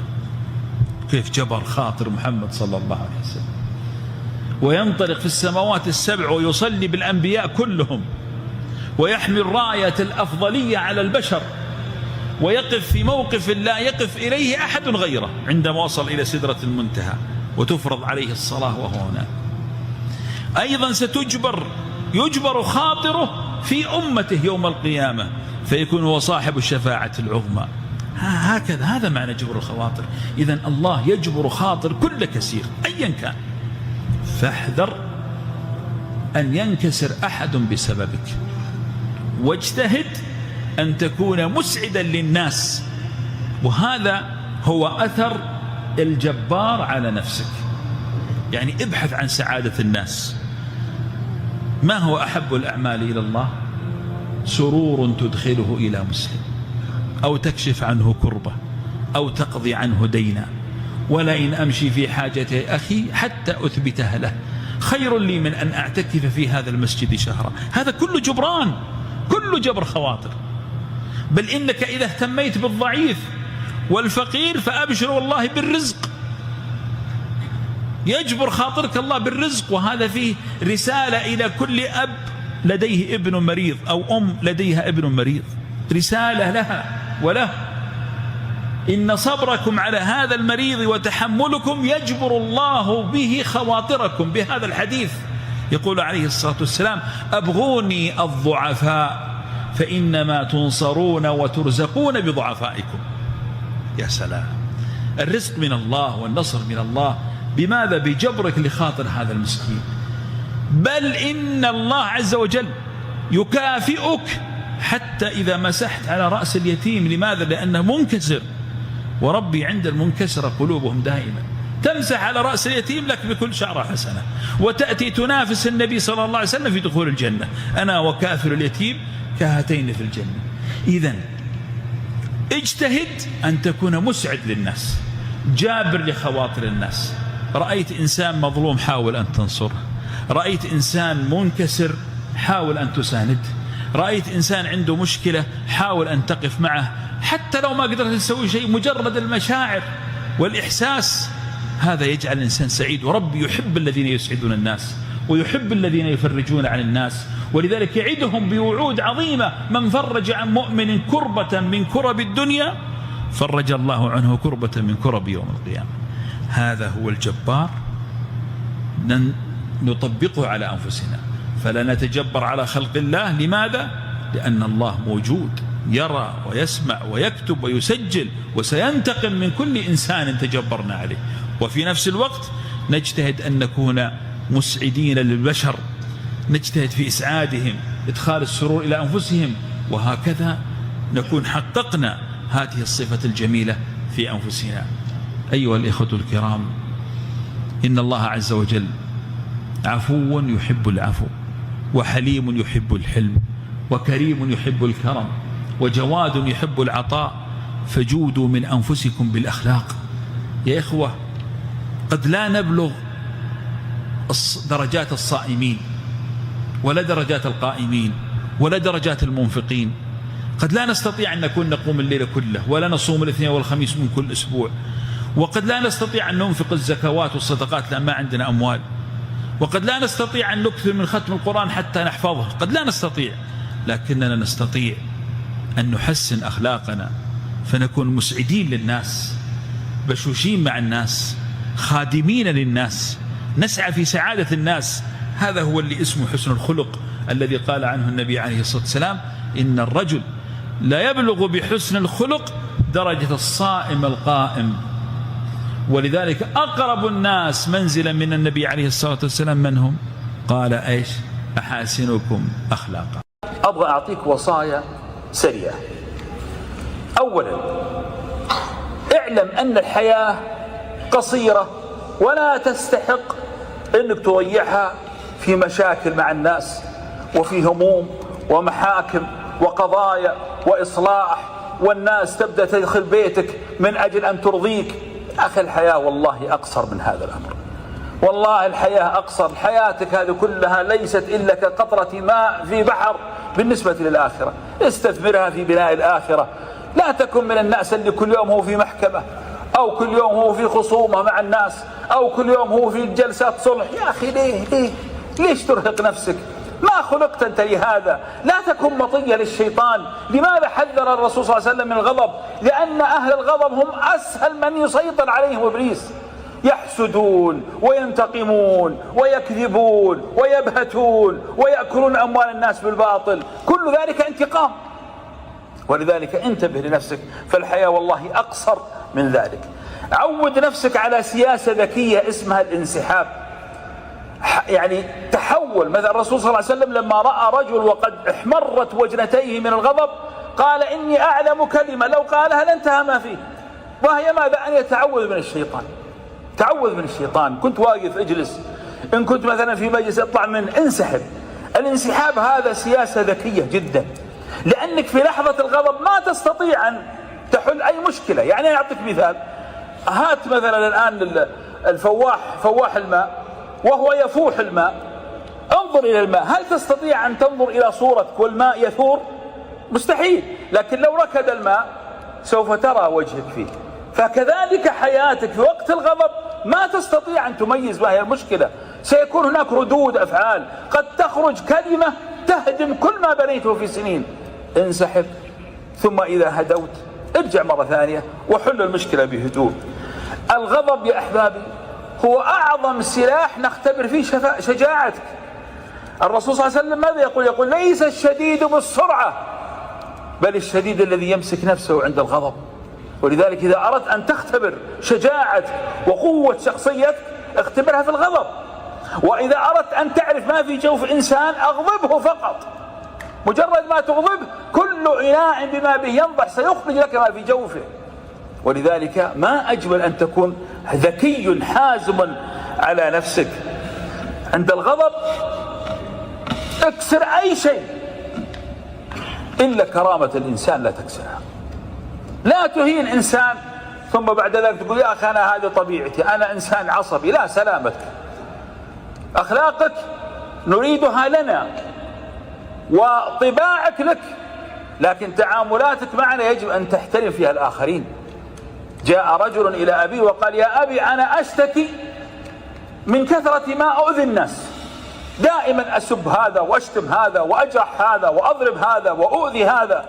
فقال له يا بني نريد أن نعمل معك اختبار، هذه مسامير وهذا الجدار، كلما أخطأت على إنسان اضرب مسمار في هذا الجدار. أول يوم ما شاء الله ضرب له الظاهر 15 مسمار، ما شاء الله الرجل يعني حار، على ما يقول بعض الناس يقول أنا حار ما أتحمل، وكأنه هو اللي ملك الدنيا ويجب أن الناس كلها تتعامل معاه عشان تريح خاطره.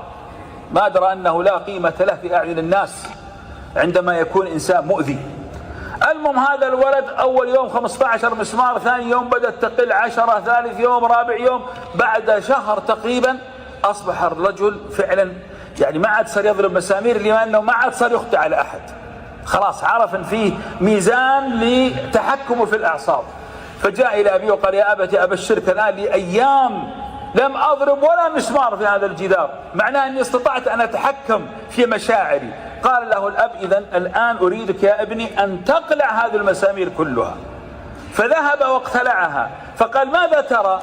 قال أرى الآثار. قال هذا هو حالك مع الناس، الصافع ينسى والمصفوع لا ينسى. أنت تخطئ على الآخرين ثم تأتي تعتذر وتنسحب، ولا تدري أنك قد تكون تسببت في ألم يعيش مع هذا الذي آذيته بسبب لسانك أو سوء أخلاقك. ولذلك كن إنسانا حليما. الغضب يؤذي الآخرين، قد يكون ناس يحبونك، أنت أبوهم أو أخوهم أو أنت زوج هذه المرأة أو أي إنسان لك قيمتك، لكنك تؤذيهم وأنت لا تشعر. فما أجبر الإنسان أن يكون رحمة بالآخرين وليس وسيلة تعذيب لهم. ابتعدوا عن الغضب أيها الإخوة. إذا غضبت مثلا بالرسالة جتك، اكتب كل ما في خاطرك، اكتب واكتب واكتب، لكن لا ترسل الرسالة، خلها في المحفوظات. بعد ساعة ساعتين اقرأ الرسالة. أنا متأكد 80% 70% من الرسائل لن ترسلها أو ستعدلها. إذا لا تكون ردة فعلك مباشرة، أخر ردود الأفعال. حاول دائما أنك تقرأ عن الغضب وأنك تسمع عن الغضب. اسمع قصص من استعجلوا وغضبوا وأصدروا ردود أفعال كيف كانت حياتهم، واعلم أن الناس تحب الشخص اللين الهين. ترى الناس تحبك إذا كنت سمح. رحم الله امرأ سمحا إذا باع، سمحا إذا اشترى، سمحا إذا قضى. في ناس سبحان الله العظيم والله ما تحمل هم أنك تتكلم معه، وفي ناس إذا بس اتصل عليك في التلفون تقول أعوذ بالله إيش يبغى هذا؟ صح ولا لا؟ هذا شر الناس كما قال النبي صلى الله عليه وسلم إن شر الناس من يتقيه الناس اتقاء شره وقيل اتقاء فحشه، وهؤلاء هم أهل الغضب. ولذلك سيطر على أعصابك، تعيش سعيد وكل من حولك سعيد. وعسى الله سبحانه وتعالى أن يرزقنا وإياكم الحكمة. لن أعالج الغضب بخطبة، لكن اقرأ كثيرا واسمع كثيرا، فلعل هذه الصفة تبتعد عنك. لأنك إذا كنت متمسك بصفة الغضب صدقني سيأتي يوم لن تجد ولا صديق حولك، بل كل الناس أعداء لك. وإن كنت اتصفت بصفة الحلم فهي صفة يحبها الله ورسوله، وستجد أن كل الناس حولك يحبونك. أسأل الله أن يرزقنا وإياكم الحكمة وأن يوفقنا وإياكم لكل خير. أقول ما تسمعون وأستغفر الله لي ولكم فاستغفروه إنه هو الغفور الرحيم. الشيطان له آلاف السنين وهو يشتغل مع الناس، فهو يعرف مداخل كل إنسان. فيه إنسان يحب الشهرة، فيه إنسان يحب النساء، فيه إنسان يحب المال، فيه إنسان يحب الجدل، فيه إنسان يحب المشاكل. فالشيطان يدخل إلى كل إنسان من خصلة السوء الموجودة فيه، وما فينا من أحد إلا وفيه خير وشر. ولذلك كل شخص منا يجب أن يعرف أن ما يطبقه الشيطان معك قد لا يطبقه مع غيرك. ما هي أنواع الوسوسة التي يستخدمها الشيطان غالبا مع الناس؟ أخطرها الأمور الدينية الغيبية، الشك في وجود الله، الشك في الرسل، الشك في الجنة، الوسوسة في أمور الدين.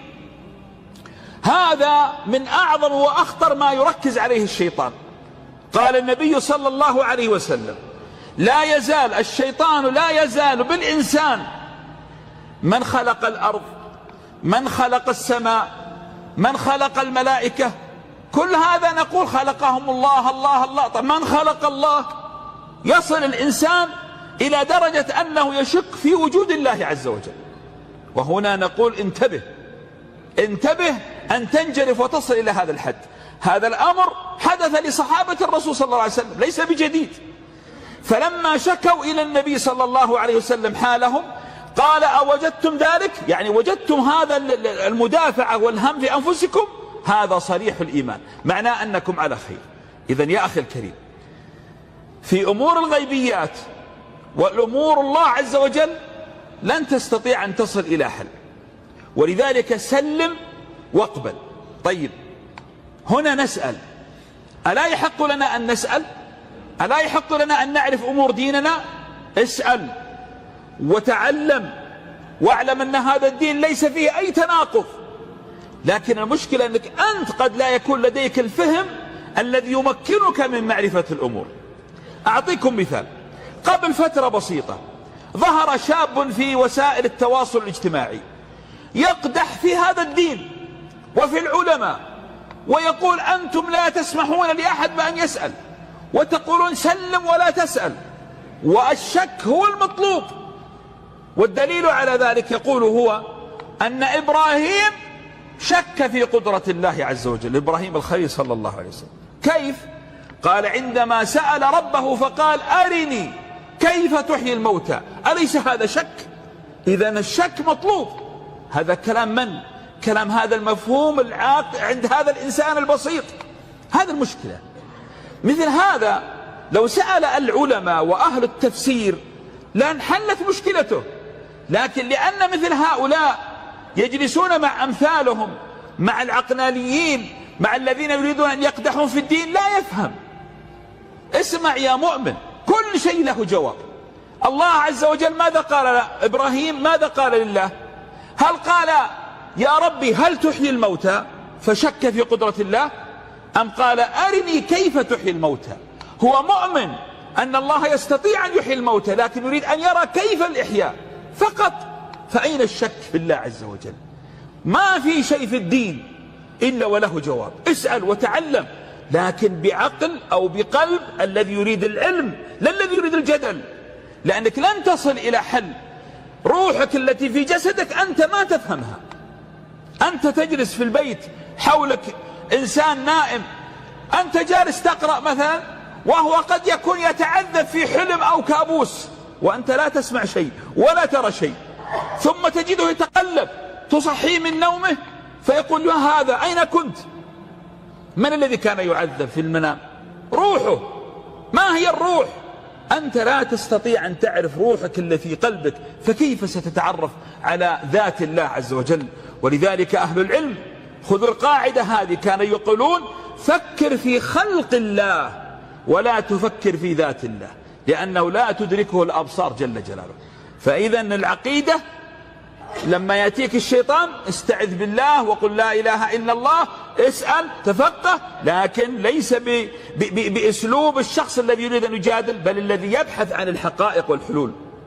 هناك أيضا الوسوسة في العبادات، مثل الذي يوسوس في الوضوء مثلا، وكل شيء يعيد الوضوء، ويجلس في الحمام بالساعات، ويصب من المياه الشيء الكثير. يا إخوة، ما الحل مع مثل هذا؟ طبعا لا أستطيع التفصيل أكثر بتفاصيل أكثر في خطوة، لكن أعطيك المفاتيح. السؤال يا إخوة، هذا الإنسان الذي يفعل في نفسه كل هذا التعب، إعادة وضوء، إعادة قراءة قرآن، إعادة صلاة، هل هذا من الدين؟ أليس الدين مبني على اليسر؟ هذا شق على نفسه أو يسر على نفسه؟ يريد الله بكم اليسر ولا يريد بكم العسر. فإذا رأيت إنسانا يعسر على نفسه فاعلم أنه مخطئ وفهم الدين خطأ. يجب أن يقتنع هذا الذي يكثر من التعداد والترداد أنه على غلط، وأنه يجب أن ينتبه لنفسه. الوضوء لم يفرض علينا لأننا متسخين لنتنظف، لا، عبادة. ولذلك إذا لم نجد الماء نتيمم بالتراب، المقصود عبادة، وليس أنك وسخ نبغى ننظفك، لا، افهم الدين. فلذلك الذي يكثر على نفسه بالوسوسة هذا وضع خطير، ويجب أن ينتبه أيها الإخوة. من الوسوسة مثلا الشك، هل قبل الله عملي؟ هل قبل الله صلاتي؟ والله أنا أشك، أنا لا أخشع في القرآن، ما أدري ربي يوديني الجنة ولا يوديني النار. لا يا أخي، مثل هذا الذي يكثر الظنون والشكوك ويؤنب نفسه. بسألك سؤال واحد فقط، لو قيل لك أن الذي سيحاسبك يوم القيامة هي أمك، تأمن ولا ما تأمن؟ ترتاح ولا ما ترتاح؟ طب من أرحم بك بالله عليك، الله أم أمك؟ يا أخي رحمة الله واسعة. ولذلك يا أخي الكريم، عندما تجد في نفسك مثلا فتور أو ضعف، اجتهد أن ترجع إلى الله، لا تقنط من رحمة الله. لأن بعض الناس يأتي إليه الشيطان يقول أنت لن يقبل الله منك، أنت عندك ذنوب، أنت عندك معاصي، خلاص اترك الصلاة، اترك الدين، ليش تمشي؟ هذا السبيل الذي يريد الشيطان أن يوصلك إليه. لا، أخطأت، تب، باب الله مفتوح، ما دام الله في السماء يسمع دعائك، فلا تقف من دعاء الله عز وجل. الله عز وجل رحمته وسعت كل شيء، فلا تقنط ولا تيأس أبدا. أيضا الشك أحيانا، الخوف من الأمراض. بعض الناس عنده وسوسة في مسألة العين والخوف، ودائما أخاف الناس تحسدني، أخاف الناس تعيني، أخاف. لا يا أخي، هذا كله حله في قراءة الأذكار. ألا تثق بالله؟ ألا تثق برسول الله صلى الله عليه وسلم؟ ألم يقل لك أن من قرأ آية الكرسي في ليلة لا يزال عليه من الله حافظ؟ يا أخي الله يخبرك بأن حفظك بالذكر، أكثر من الذكر، واعتقد وتيقن وأبشر، فالله عز وجل إن أحسنت الظن فيه لا يمكن أن يخذلك أبدا، الله قريب ممن دعاه. كذلك أحيانا بعض الناس عنده وسوسة في النظافة، يبالغ في التنظيف، يبالغ في التطهر، يبالغ. هذا كله يا إخوة خطأ. إن علاج الوسواس يا إخوة، أذكر لكم بنقاط سريعة. أولا، إذا وجدت عندك مشكلة في الوسوسة لازم تعترف أنك عندك مشكلة. ما دمت لا تعترف أن عندك مشكلة لن تعالج نفسك. لما تكون غير طبيعي عن الناس راجع نفسك وابدأ بالعلاج. قد يكون عن طريق استشارة عالم أو استشارة طبيب أو حتى علاج النفسي. المهم لا تهمل نفسك، لأن مجرد ما تفتح للشيطان فتحة ولو بسيطة إلى قلبك ستصل إلى الهاوية في النهاية. ثانيا، القرب من الله يطرد عنك الشيطان. لماذا؟ لأن الشيطان هو الذي يوسوس. اطرد شيطانك. ماذا يقول النبي صلى الله عليه وسلم؟ يقول يقول الرسول إن المؤمن ليمضي شيطانه كما يمضي بعيره في السفر. إيش معنى الكلام هذا؟ معناه أنك أنت تستطيع أن تجعل شيطانك قوي وتستطيع أن تجعل شيطانك ضعيف. عندما تلجأ إلى الله وتكثر الأعمال الصالحة يضعف كيد الشيطان عليك، وعندما تعرض عن الله يقوى الشيطان عليك. إذن اقترب من الله يبتعد منك الشيطان مباشرة ويحفظك الله عز وجل من كيده. أيضا استشر من كان لديه وسوسة ثم تعافى. لماذا؟ لأن هذا هو الذي عايش الألم وتألم حتى شفاه الله. استشره كيف تخلص مما هو فيه. أيضا انتبه من العزلة. من أهم وأجمل الأشياء لدى الموسوسين العزلة. لا تنعزل، اختلط بالناس، اجلس مع الناس. وهذا دور من لديهم موسوس في بيتهم أن يخرجوه، لا يجلسوه في بيته، يخرج. وأخيرا لا تخالط الموسوسين، لأن الذي يخالط الموسوسين سيكون مثله ويأخذ طباعهم وينحدر ولا يعلو. هذه بعض الكلمات حول الوسواس، وأسأل الله تبارك وتعالى أن يشفي كل مريض وأن يعيننا على أنفسنا ويكفينا شرها. بارك الله لي ولكم في القرآن العظيم، ونفعني وإياكم بما فيه من الآيات والذكر الحكيم. أقول ما تسمعون وأستغفر الله لي ولكم فاستغفروه إنه هو الغفور الرحيم. في بعض الناس سبحان الله لا يرى إلا كل شيء سيء. أذكر كلام جميل لأحد المربين، ركزوا معي فيه. يقول هناك من ينظر بعيني النحلة لحياته، وهناك من ينظر بعيني الذبابة لحياته. ما الفرق بين عين النحلة وعين الذبابة؟ عين النحلة لا تبحث إلا عن الأشياء الجميلة، عن الورد، عن الحاجة الحلوة، عن السكر، عن الأشياء الجميلة. وعين الذبابة لا تذهب وتبحث إلا عن النجاسات. ما المعنى؟ كيف تجد بعض الناس لا ينظر إلا محاسن الأخلاق عند الناس، ويعد دائما النعم التي عنده، وإذا قام من نومه قال الحمد لله صحيت وأنا آمن في سربي وصحتي معي وأستطيع أن أذهب إلى بيت الله وزوجتي وأولادي عندي. صح أني جوعان لكن الحمد لله آمن، صح أني كذا لكن عندي كذا. دائما ينظر إلى الأشياء المشرقة في حياته، فتجد صدره منشرح، يعيش وهو سعيد متفائل في الحياة. لكن صاحب الذبابة أول ما يصبح لا يفكر إلا بالدين. طيب نسيت الأمن، نسيت الزوجة، نسيت الأولاد، لا يفكر. يعني مثل شخص يراك لابس ثوب أبيض نظيف فيه نقطة حبر.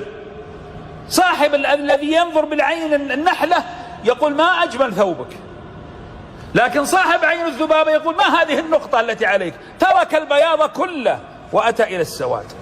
فكن أنت نحلة في الحياة. ولذلك المؤمن كالنحلة لا يأكل إلا طيبا ولا يخرج إلا طيبا، وإذا وقع على شيء لا يكسره. هذا التوفيق من الله عز وجل، عندما يعطيك الله النفس الطيبة السمحة السهلة التي ترى الخير في كل شيء. وغير الموفق هو المتشائم الذي دائما في هم وفي غم وفي نكد. هذا توفيق الله عز وجل. ولذلك أيها الإخوة القلوب هي مآلها، هي مصدر التوفيق لك. عندما يكون القلب منور طيب سبحان الله تجد حياتك فيها سعادة ولو كنت أشقى الناس. إن من الناس من تجد عنده المرض والهم والدين والغم ومع ذلك سعيد، ومن الناس من عنده المال والخير ولكنه تعيس. من الذي يوفق هذا للسعادة ووفق هذا للتعاسة؟ إلا الله سبحانه وتعالى.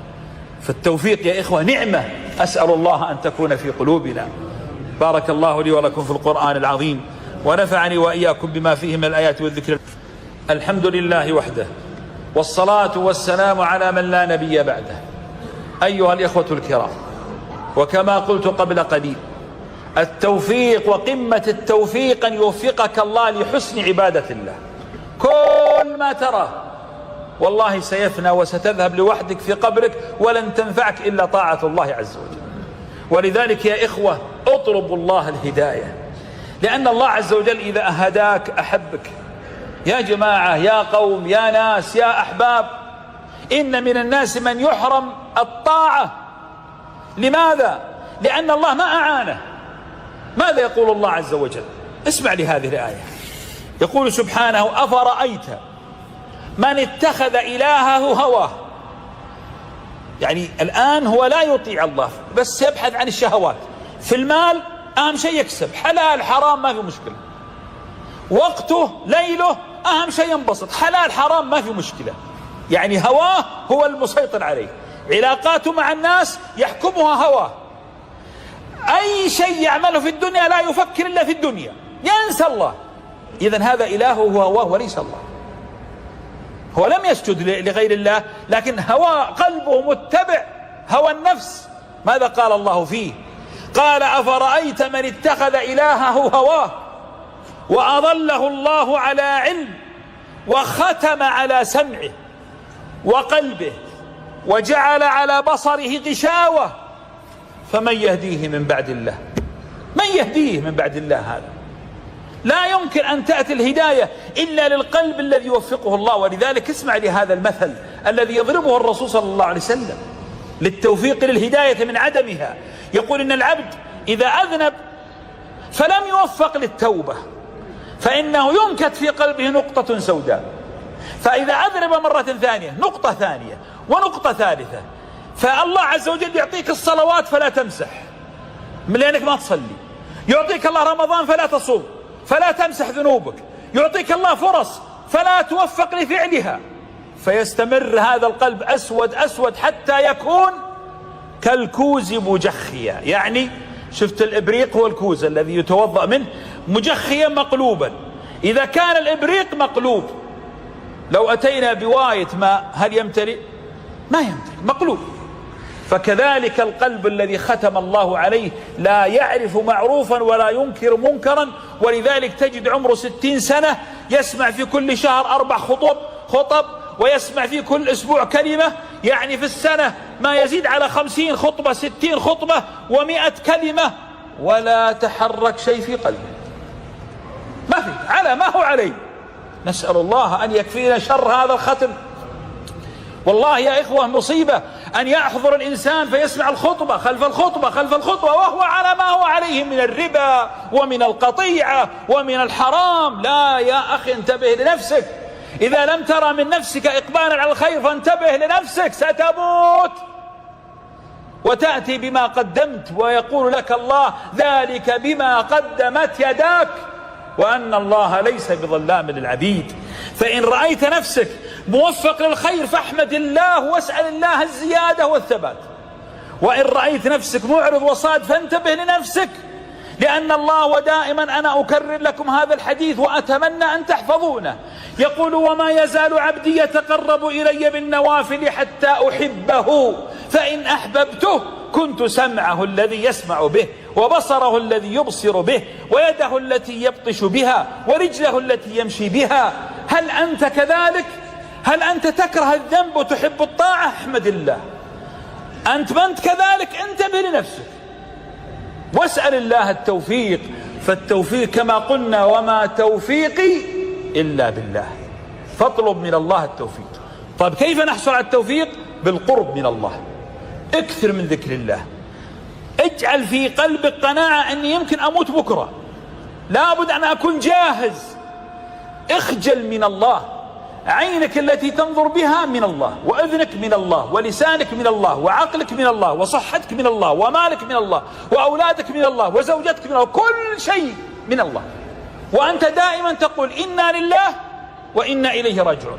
فلا يراك الله في وضع لا يرضيه، لأن الله إن أقبلت منه أقبل منك ورزقك شيئا لا تخطر في بالك. ولا تقيس نجاحاتك فيما تملكه من الدنيا، هذا ليس النجاح، النجاح ما تملكه للآخرة. ولذلك إذا وقف العبد بين يدي الله يوم القيامة ورأى النار وجاء ربك والملك صفا صفا، ماذا يقول؟ يقول يا ليتني قدمت لحياتي. لا يقول يا ليتني قدمت في حياتي، لا، يقول يا ليتني قدمت لحياتي، لأنه اكتشف الآن أن الحياة الحقيقية هي الآخرة وليست الدنيا. رسائل سريعة. أما الأولى: ألا تحبون الله؟ ألا ترضون بحكم الله؟ أما سمعتم أن الله تعالى يقول إن ربك يبسط الرزق لمن يشاء ويقدر؟ لماذا يا رب؟ قال إنه كان بعباده خبيرا بصيرا.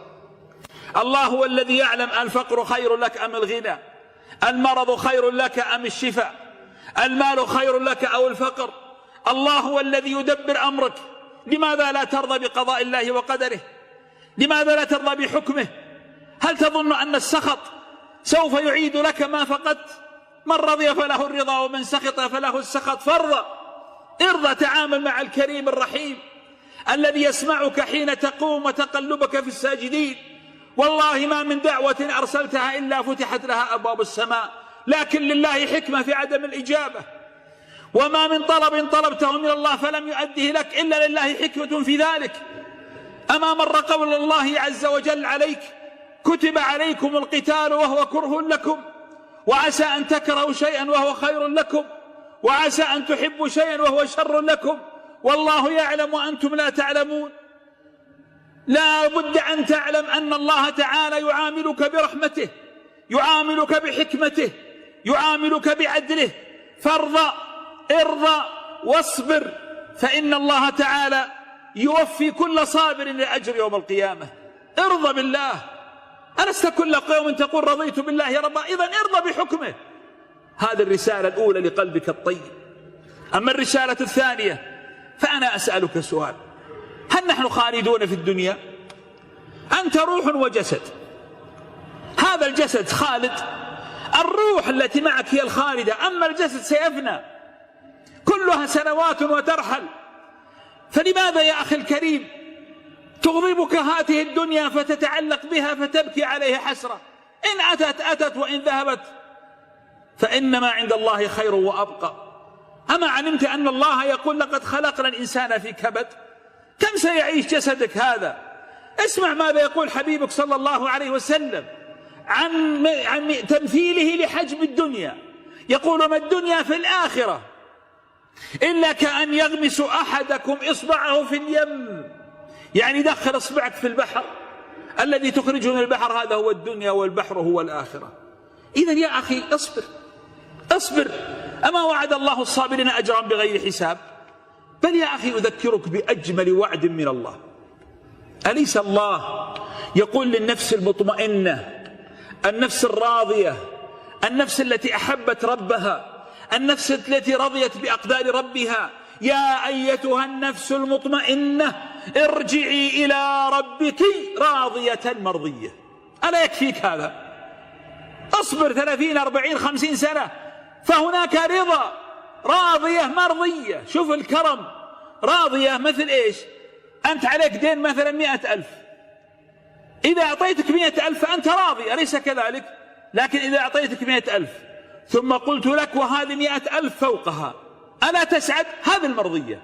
يعطيك أكثر، ولذلك لهم ما يشاءون فيها ولدينا مزيد.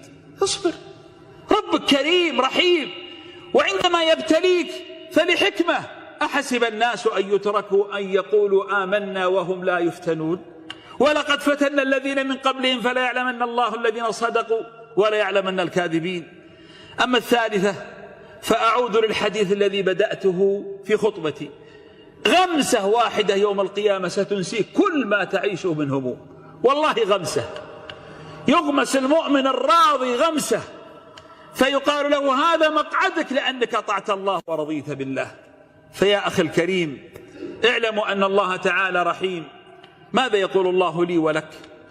يقول: لنبلونكم بشيء من الخوف. ما قال بالخوف.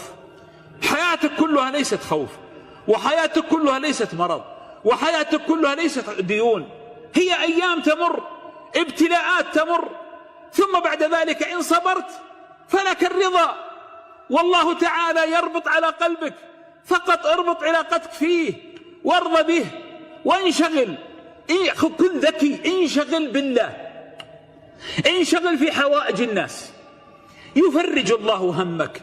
أكثر من الاستغفار. من لزم الاستغفار جعل الله له من كل هم فرجا ومن كل ضيق مخرجا. يربطك الله عز وجل به. أكثر من لا حول ولا قوة إلا بالله. هذا الدعاء كنز من كنوز الجنة. لماذا تكثر منه؟ لأن بالإكثار منه تفتح أمامك كل المغاليق. احسن علاقتك بالله، اصلح، اربط حبلك بالله. فوالله لا يمكن أن يخذل عبد لجأ إلى الله، لأن صلاتك تقوى، ذكرك لله تقوى، استغفارك لله تقوى، إقبالك على الله تقوى. والله قال لك: ومن يتق الله يجعل له مخرجا ويرزقه من حيث لا يحتسب ومن يتوكل على الله فهو حسبه إن الله بالغ أمره قد جعل الله لكل شيء قدرا. فيا صاحب الهم إن الهم منفرج، أبشر بالخير، فإن الفارج الله جل جلاله. إلى كل من حمل الهموم في قلبه، إلى كل هؤلاء قد تتساءلون: أين الله؟ أين رحمة الله؟ أين عدل الله؟ لماذا لا يستجيب الله لدعائنا ونحن ندعوه الليل والنهار؟ نعم قد تقول ذلك، فأنا أقول مستعينا بالله لكل هؤلاء: اسمع يا من آلمه المرض، هل تعلم أن أيوب صلى الله عليه وسلم عاش 16 سنة في المرض، وفقد 10 من أولاده في مرضه، وكان من أغنى قومه، وبسبب المرض ذهب كل شيء، حتى إن زوجته باعت ضفائر شعرها ليأكلوا. هل تعلم ذلك؟ هل تعلم يا من مات له حبيب أن حبيبك محمد صلى الله عليه وسلم دفن 6 من أبنائه وزوجته، وفقد الكثير من أحبابه؟ هل تعلم ذلك؟ إلى من عاش الحرمان، هل تعلم أن يعقوب عليه الصلاة والسلام ابيضت عيناه من الحزن فهو كظيم، لأن ابنه أخذ من بين يديه وقد تعلق قلبه به؟ هل تعلم ذلك؟ إلى من ذاق مرارة السجن، هل تعلم أن الكريم يوسف، ابن الكريم يعقوب، ابن الكريم إسحاق، ابن الكريم إبراهيم عليهم جميعا أفضل الصلاة والسلام، سجن ظلما 10 سنين؟ إلى من تغرب عن أحبابه وآلمه فقدهم، هل تعلم أن موسى ذهب طريدا 10 سنوات يشتغل خادما، وهو الذي كان يعيش في قصر الملك عند فرعون؟ إلى من لم يرزقه الله جمال الخلقة، هل تعلم أن الخلقة لا قيمة لها عند الله، وأن الإنسان قيمته بروحه وليس في جسده؟ خذ مثلا قصة جليبيب، بنه جليبيب، صحابي فقير دميم الخلقة قصير القامة أسود الوجه، جاء إلى النبي صلى الله عليه وسلم وقال: يا رسول الله، أدمامة خلقتي تمنعني من دخول الجنة؟ قال: لا يا جليبيب. قال: لماذا إذن أخطب من الناس فلا يزوجوني؟ فأرسله رسول الله صلى الله عليه وسلم إلى بيت عندهم بنت من أجمل بنات المدينة وأحسنها شرفا، فلما أتى يخطب ظنوا أنه يخطب ابنتهم للرسول صلى الله عليه وسلم، لأنه قال لهم: إن رسول الله يطلب ابنتكم، فقالوا له، قال: لا لي، فغضبوا ورفضوا، لكن البنت قالت: لا أرد زوجا أرسله لي رسول الله صلى الله عليه وسلم، فتزوجها.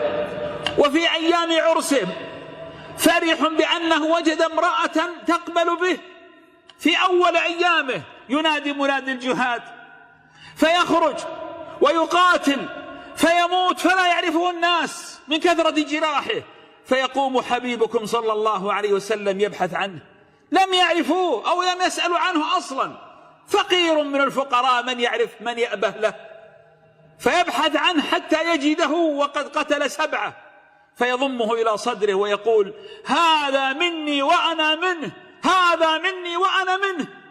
ما منعه أنه ليس بجميل المحيا والشكل، لأن الروح هي التي لها قيمة عند الله عز وجل. إلى من عطرته الإعاقة، بعض الناس قد يتعرض لإعاقة جسدية أو إعاقة في سمعه أو بصره، فتسود الدنيا بوجهه، ظانا أن سعادته في هذا الكرسي أن يتخلص منه. هل سمعت بعمرو بن الجموح؟ من هو عمرو بن الجموح؟ هذا رجل معاق أتى إلى النبي صلى الله عليه وسلم وله عرجة شديدة، فقال: يا رسول الله، أريد الجهاد، إذن لي. فقال: إن الله قد عفى عنك، أنت لست مكلف، لأنه عرج شديد. قال: إني أرجو أن أدخل الجنة بعرجتي هذه، فيذهب ويقتل فيبشره الرسول صلى الله عليه وسلم، يبشر أهله بأنه من أهل الجنة وقد وطأ الجنة بعرجته. قيمتك بروحك ليست في جسدك. هو الذي يدبر أمورك في الخفاء من حيث لا تشعر. يدبر أمورك في الخفاء من حيث لا تشعر. مثل إيش؟ لما أخوات يوسف مثلا أرادوا أن يقتلوا يوسف، مضبوط؟ الله في سابق علمه يريد أن يجعل يوسف ملك مصر. طب كيف يكون ملك مصر وهو يعيش في البدو؟ لأنه في البادية، ما هو في المدينة، ما هو في مصر نفسها، ويعيش بعيد عن مصر وإخوانه يحسدونه. كيف يعيش؟ لطف الله هنا إن الله سبحانه وتعالى يثير في قلوب الإخوة الحسد، ثم يأخذوه ثم يرموه في بير معينة، مو أي بير، في بير معين يروح يحطوه هناك. ليه؟ لأن في قافلة ستأتي في اليوم الفلاني تحمل هذا الولد وتوديه إلى مصر. يمكن لو ودوه بير ثاني تجي قافلة توديه اليمن، ما تدري. هذا هو اللطف. شفتوا كيف اللطف؟ هذا اللطف، يعني تدبير أمورك في الخفاء من حيث لا تشعر. كم في حياتك من الأشياء التي دبرها لك الله عز وجل وأنت ما تشعر؟ كم ياما وياما في حياتك أمور. ولذلك المؤمن عندما يثق بحكمة الله يرتاح، لأنه أنت، يقول أحد العلماء، يقول لو كشفت الحجب عن حكمة الله في الأمور لذابت القلوب من مهابة الله ومحبته. كم من إنسان يبتليه الله عز وجل بالمرض وهو يراه شر والمرض خير له. لله حكمة في ذلك، لله حكمة في إن فلان يستخير الله ثم يزوجه الله بامرأة سفيهة ويتعب معها في حياته. يمكن يجيك بعض الناس يقول يا أخي أنا استخرت الله وبلاني الله في الحرمة. وين فائدة الاستخارة؟ ممكن ولا ما ممكن يا جماعة؟ تلقى واحد مثلا يصلي استخارة ثم يبتليها الله عز وجل بزوجة حمقاء سفيهة ويصبر عليها. تدبير الله هنا وحكمته ما هي فيك أنت، إنك أنت صرت رزق لهذيك الحرمة، لأن هذيك ما راح تتحملها، فرحمة بها أو رحمة بوالديها لأنهم صالحين حفظها الله فجعلها تحتك وزوجة لك. أليست هذه حكمة؟ أنا أعرف أشخاص تزوجوا، والله أعرف واحد يحدثني بنفسه بعد 15 سنة زواج، أقول ها بشر كيف أمورك؟ قال والله، طبعا هو كلمني بعد زواجه بشهر، وزوجته من أجمل النساء وأطيب النساء وأكرم النساء، لكن سبحان الله سألته بعد شهر فقلت له ها عساك إن شاء الله؟ قال والله إني أبغضها بغض، إني أكرهها لكني أبصبر علشان أهلها. هذا بعد شهر من زواجه. قابلته بعد 15 سنة، ها بشر أبو فلان كيف أمورك؟ قال والله ما زال نفس البغض في قلبي لها وإني ما أحبها ولا دانية. شوف الصبر، شوف الصبر. هذا رجل، هذا الله رزق هالمرأة هذا الرجل. بعدين إيش اكتشفوا أن هذه البنت معها سحر شديد، والسحر اللي معها أنها ما يقبلها أحد من الرجال. الله سبحانه وتعالى ساقها لهذا الرجل لأن هذا رجل صالح يتقي الله وسيصبر لأنه عبد مؤمن. في حكمة ولا ما في حكمة؟ في حكمة، والله يعلم وأنتم لا تعلمون. كم من الأمور الله سبحانه وتعالى دبرها على العباد، ثم بعد ذلك تجد سبحان الله الناس يظنون يعني مثلا الحكمة في مخلوقات الله، مثلا في مخلوقات الله. ما الحكمة مثلا من خلق بعض المخلوقات؟ مثلا الذباب، هل في حكمة من خلق الذباب؟ إيش فائدة الذباب؟ خلينا نفكر شوي. ما في شيء. شوف الله عز وجل لا يمكن أن يخلق شيء عبث، والله ما تشوف عينك شيء في هالكون إلا لله في حكمة، لكن يمكن أنا وأنت ما نقدر نفهمها. الذباب خلنا ناخذ بعض الفوائد. ما رأيكم الذباب هذا الحين لو لم يكن هناك ذباب هل نعرف أن هذا المكان نظيف ولا وسخ؟ إذن الذباب وين يلتف دائما؟ تقعد المكان وسخ. إذن صار الذباب هذا يساعدنا نحن نعرف أن هذا المكان وسخ ولا هذا المكان نظيف، أليس كذلك؟ طيب الذباب رزق ولا ما برزق؟ لو ما في ذباب ما تصنعوا فليت وبخاخات وكل يرش. هذا رزق مو بلك، رزق لهذاك. الذباب لك أنت عشان تتقيه بالنظافة والطهارة. الذباب ضربه الله في القرآن مثل: ضعف الطالب ومن يسلبهم الذباب شيئا لا يستنقذوه منه، ضعف الطالب والمطلوب. ما في شيء ما له حكمة، كل شيء تشوفه عينك ترى له حكمة. إذن الخلاصة ما الذي نريده؟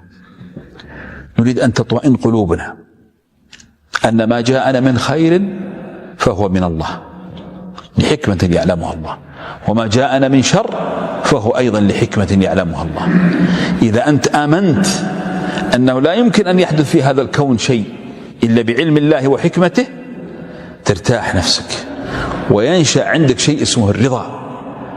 لو أن الرضا هذا يا أحبابي رسخ في قلوب الناس والله يرتاحوا.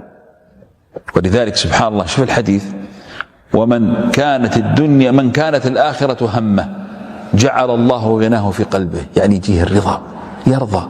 إن جاءه الرزق رضا، إن راح عنه الرزق رضا. إن جاءه شيء خير قال الحمد لله هذا فضل الله، وإن راح عنه الخير قال الحمد لله هذا. فهو يقول: إن جاني شيء فهو بفضل الله، وإن رفع عني شيء فهو بعدل الله، فأنا أتقلب ما بين عدل الله ورحمة الله. كلها خير ولا ما هي خير؟ هذا المطلوب منك. ولذلك إذا استخرت الله في أي أمر ارضى بقضاء الله عز وجل. لماذا؟ لأن الله يعلم وأنت لا تعلم. عشان كذا شوف في دعاء الاستخارة وش يقول في آخر الدعاء: وإن كان في هذا الأمر شر لي في ديني ومعاشي أو عاقبة أمري أو عاجل أمري وآجله فاصرفه عني واصرفني عنه واقدر لي الخير حيث كان. ثم إيش؟ انتبهوا، هذه أهم كلمة: ثم رضني به. كم من واحد يستخير فيرده الله، مثلا استخار في وظيفة فيرده الله عنها ما قبلوه، يروح يحاول مرة ثانية ويجيب وسطات، وإذا ردوه الثالثة والرابعة ضاق صدره وجلس في البيت وانحاس واغتم. طب ليش استخرت الله جل؟ لماذا ما ترضى بقضاء الله؟ افعل الأسباب واتقن الأسباب، ادرس وتعلم واكتب سيرتك الذاتية وروح وقدم على الوظيفة وخلص كل شيء، افعل كل الأسباب ثم استخر الله عز وجل. هذا هو التوكل، وهذا الرضا بحكمة الله وقضاء الله. فإن جتك الحمد لله، ما جتك خلاص لا تفكر فيها، امشي عيش حياتك. قد لا يكون هذا رزقك، قد ترى أنت أن الرزق في هذه الوظيفة وهو الشر عليك. أنا أعرف شخص، ولو بدي أطول عليكم، هذه قصة عجيبة من أعجب ما مر علي في حياتي. شخص جاءني في المكتب وهو من الذين يخدمون المعاقين، يحب يخدم المعاقين والضعفاء والمساكين، وقد أصيب بورم في رقبته. فقال لي: يا أبو صالح أبى أروح أسوي عملية، وهذه العملية خطيرة جدا، قد أصاب بالشلل الكامل بسببها، لأن الورم صاير جنب النخاع الشوكي. قلت له: أنا استعن بالله واستخر الله عز وجل، ووالله إني واثق أن الله لن يخذلك، لأنك أنت ياما خدمت المحتاجين، والله عز وجل في حاجة العبد ما كان العبد في حاجة أخيه. طلع من عندي وغاب، ما عاد شفت الرجل هذا. قابلته بعد 2 سنين في مستشفى من المستشفيات. وينك يا فلان؟ قال: شفت أنا خرجت من عندك توي شاري لي سيارة جديدة، شرى برادو جديد تو طالع من الوكالة. يقول: سافرت الأهل، هو أهله في منطقة جيزان. يقول: وأنا في الطريق يصير لي حادث وجها لوجه، ويموت في الحادث 7 أشخاص. يقول: وينطلق من الحديدة، حديدة طرقت من السيارة وتضربني الحديدة من رقبتي من هنا وتطلع من الرقبة من الجهة الثانية. يقول: وطحت مغميا علي وجلست في غيبوبة 1 سنة كاملة لا يتحرك فيه أي شيء تحت الأجهزة. يقولوا بعد 1 سنة ويحدث عندي نزيف رهيب، نزيف شديد جدا، حتى قالوا خلاص يمكن مات. هذا النزيف حدث بعده أني فتحت، كان أعمى ما يشوف. يقول: فتحت بعد هذا النزيف، بديت أسمع اللي حولي، بدأ جسمي ينمو ويحيا من جديد. ثم بعد ذلك أخذت لي يمكن حوالي 4-5 شهور بدأت أتكلم، ثم بعد ذلك جلست، وها أنا الآن قدامك جالس أمشي وأتدرب على العلاج الطبيعي عشان أرجع للتوازن وللمشي بعد 2 من الحادث. قلت طيب والورم؟ قال لا إله إلا الله، السيخ الذي طلع من السيارة طير الورم من عند النخاع الشوكي ونجاني الله عز وجل من هذا الورم الخبيث. هل كان هذا يظن أن حياته في هذا الحادث؟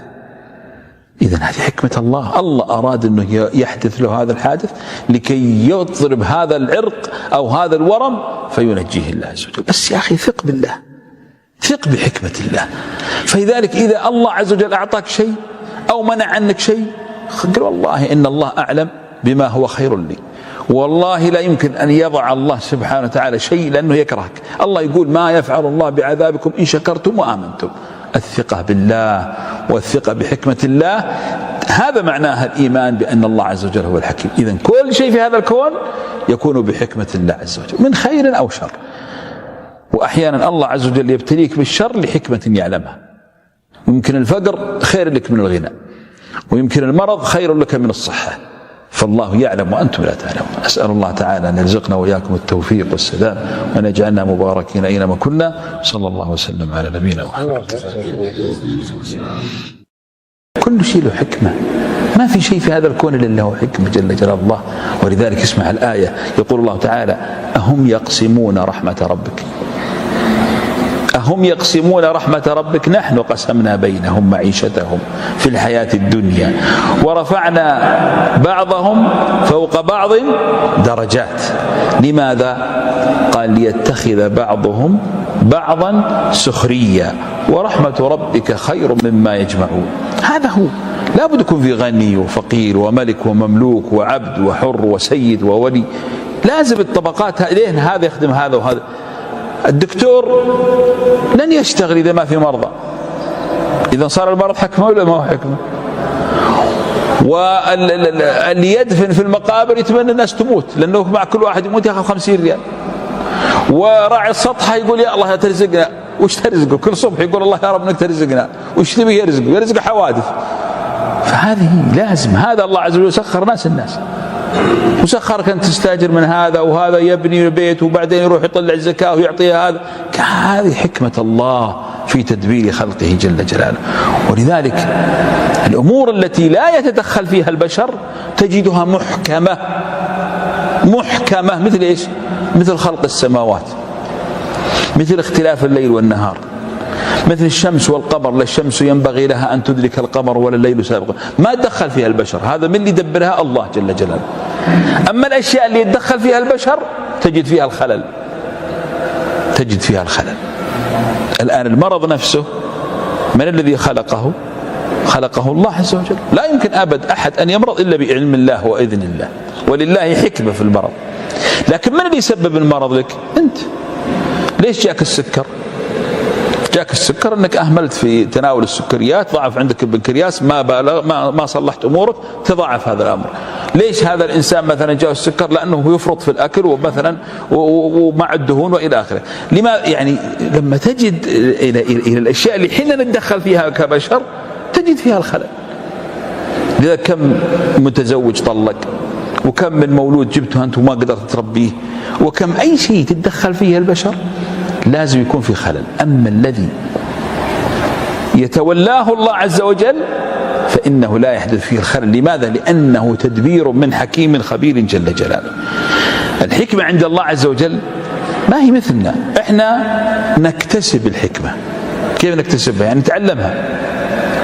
أول ما نولد احنا صغار ما نعرف شيء، ثم نتعلم مع الحياة، نتعلم حتى إذا صار الرجل عمره 40-50 بلغ الحكمة. ولا كل الناس، الله من شايب طال عمرك ما في حكمة في تصريف أموره ولا تصريف بيته ولا تصريف. تلقى شايب عمره 60-70 سنة ما يصلي، في ولا ما في؟ وتجد شايب 70 سنة عاش في الدنيا حتى ذاق مرها وحلوة، ومع ذلك تجد أنه يأكل الربا ويأكل الحرام. تجد بعضهم في الصف الأول يصلي والناس في البيت يدعون عليه أن الله لا يرد عليه من ظلمه وجوره. موجود ولا ما هو موجود؟ لماذا؟ لأن هؤلاء بشر مهما بلغوا من حكمتهم فهم ضعفاء. ولذلك الله عز وجل قال من يؤتى الحكمة فقد أوتي إيش؟ خيرا عظيما. الإنسان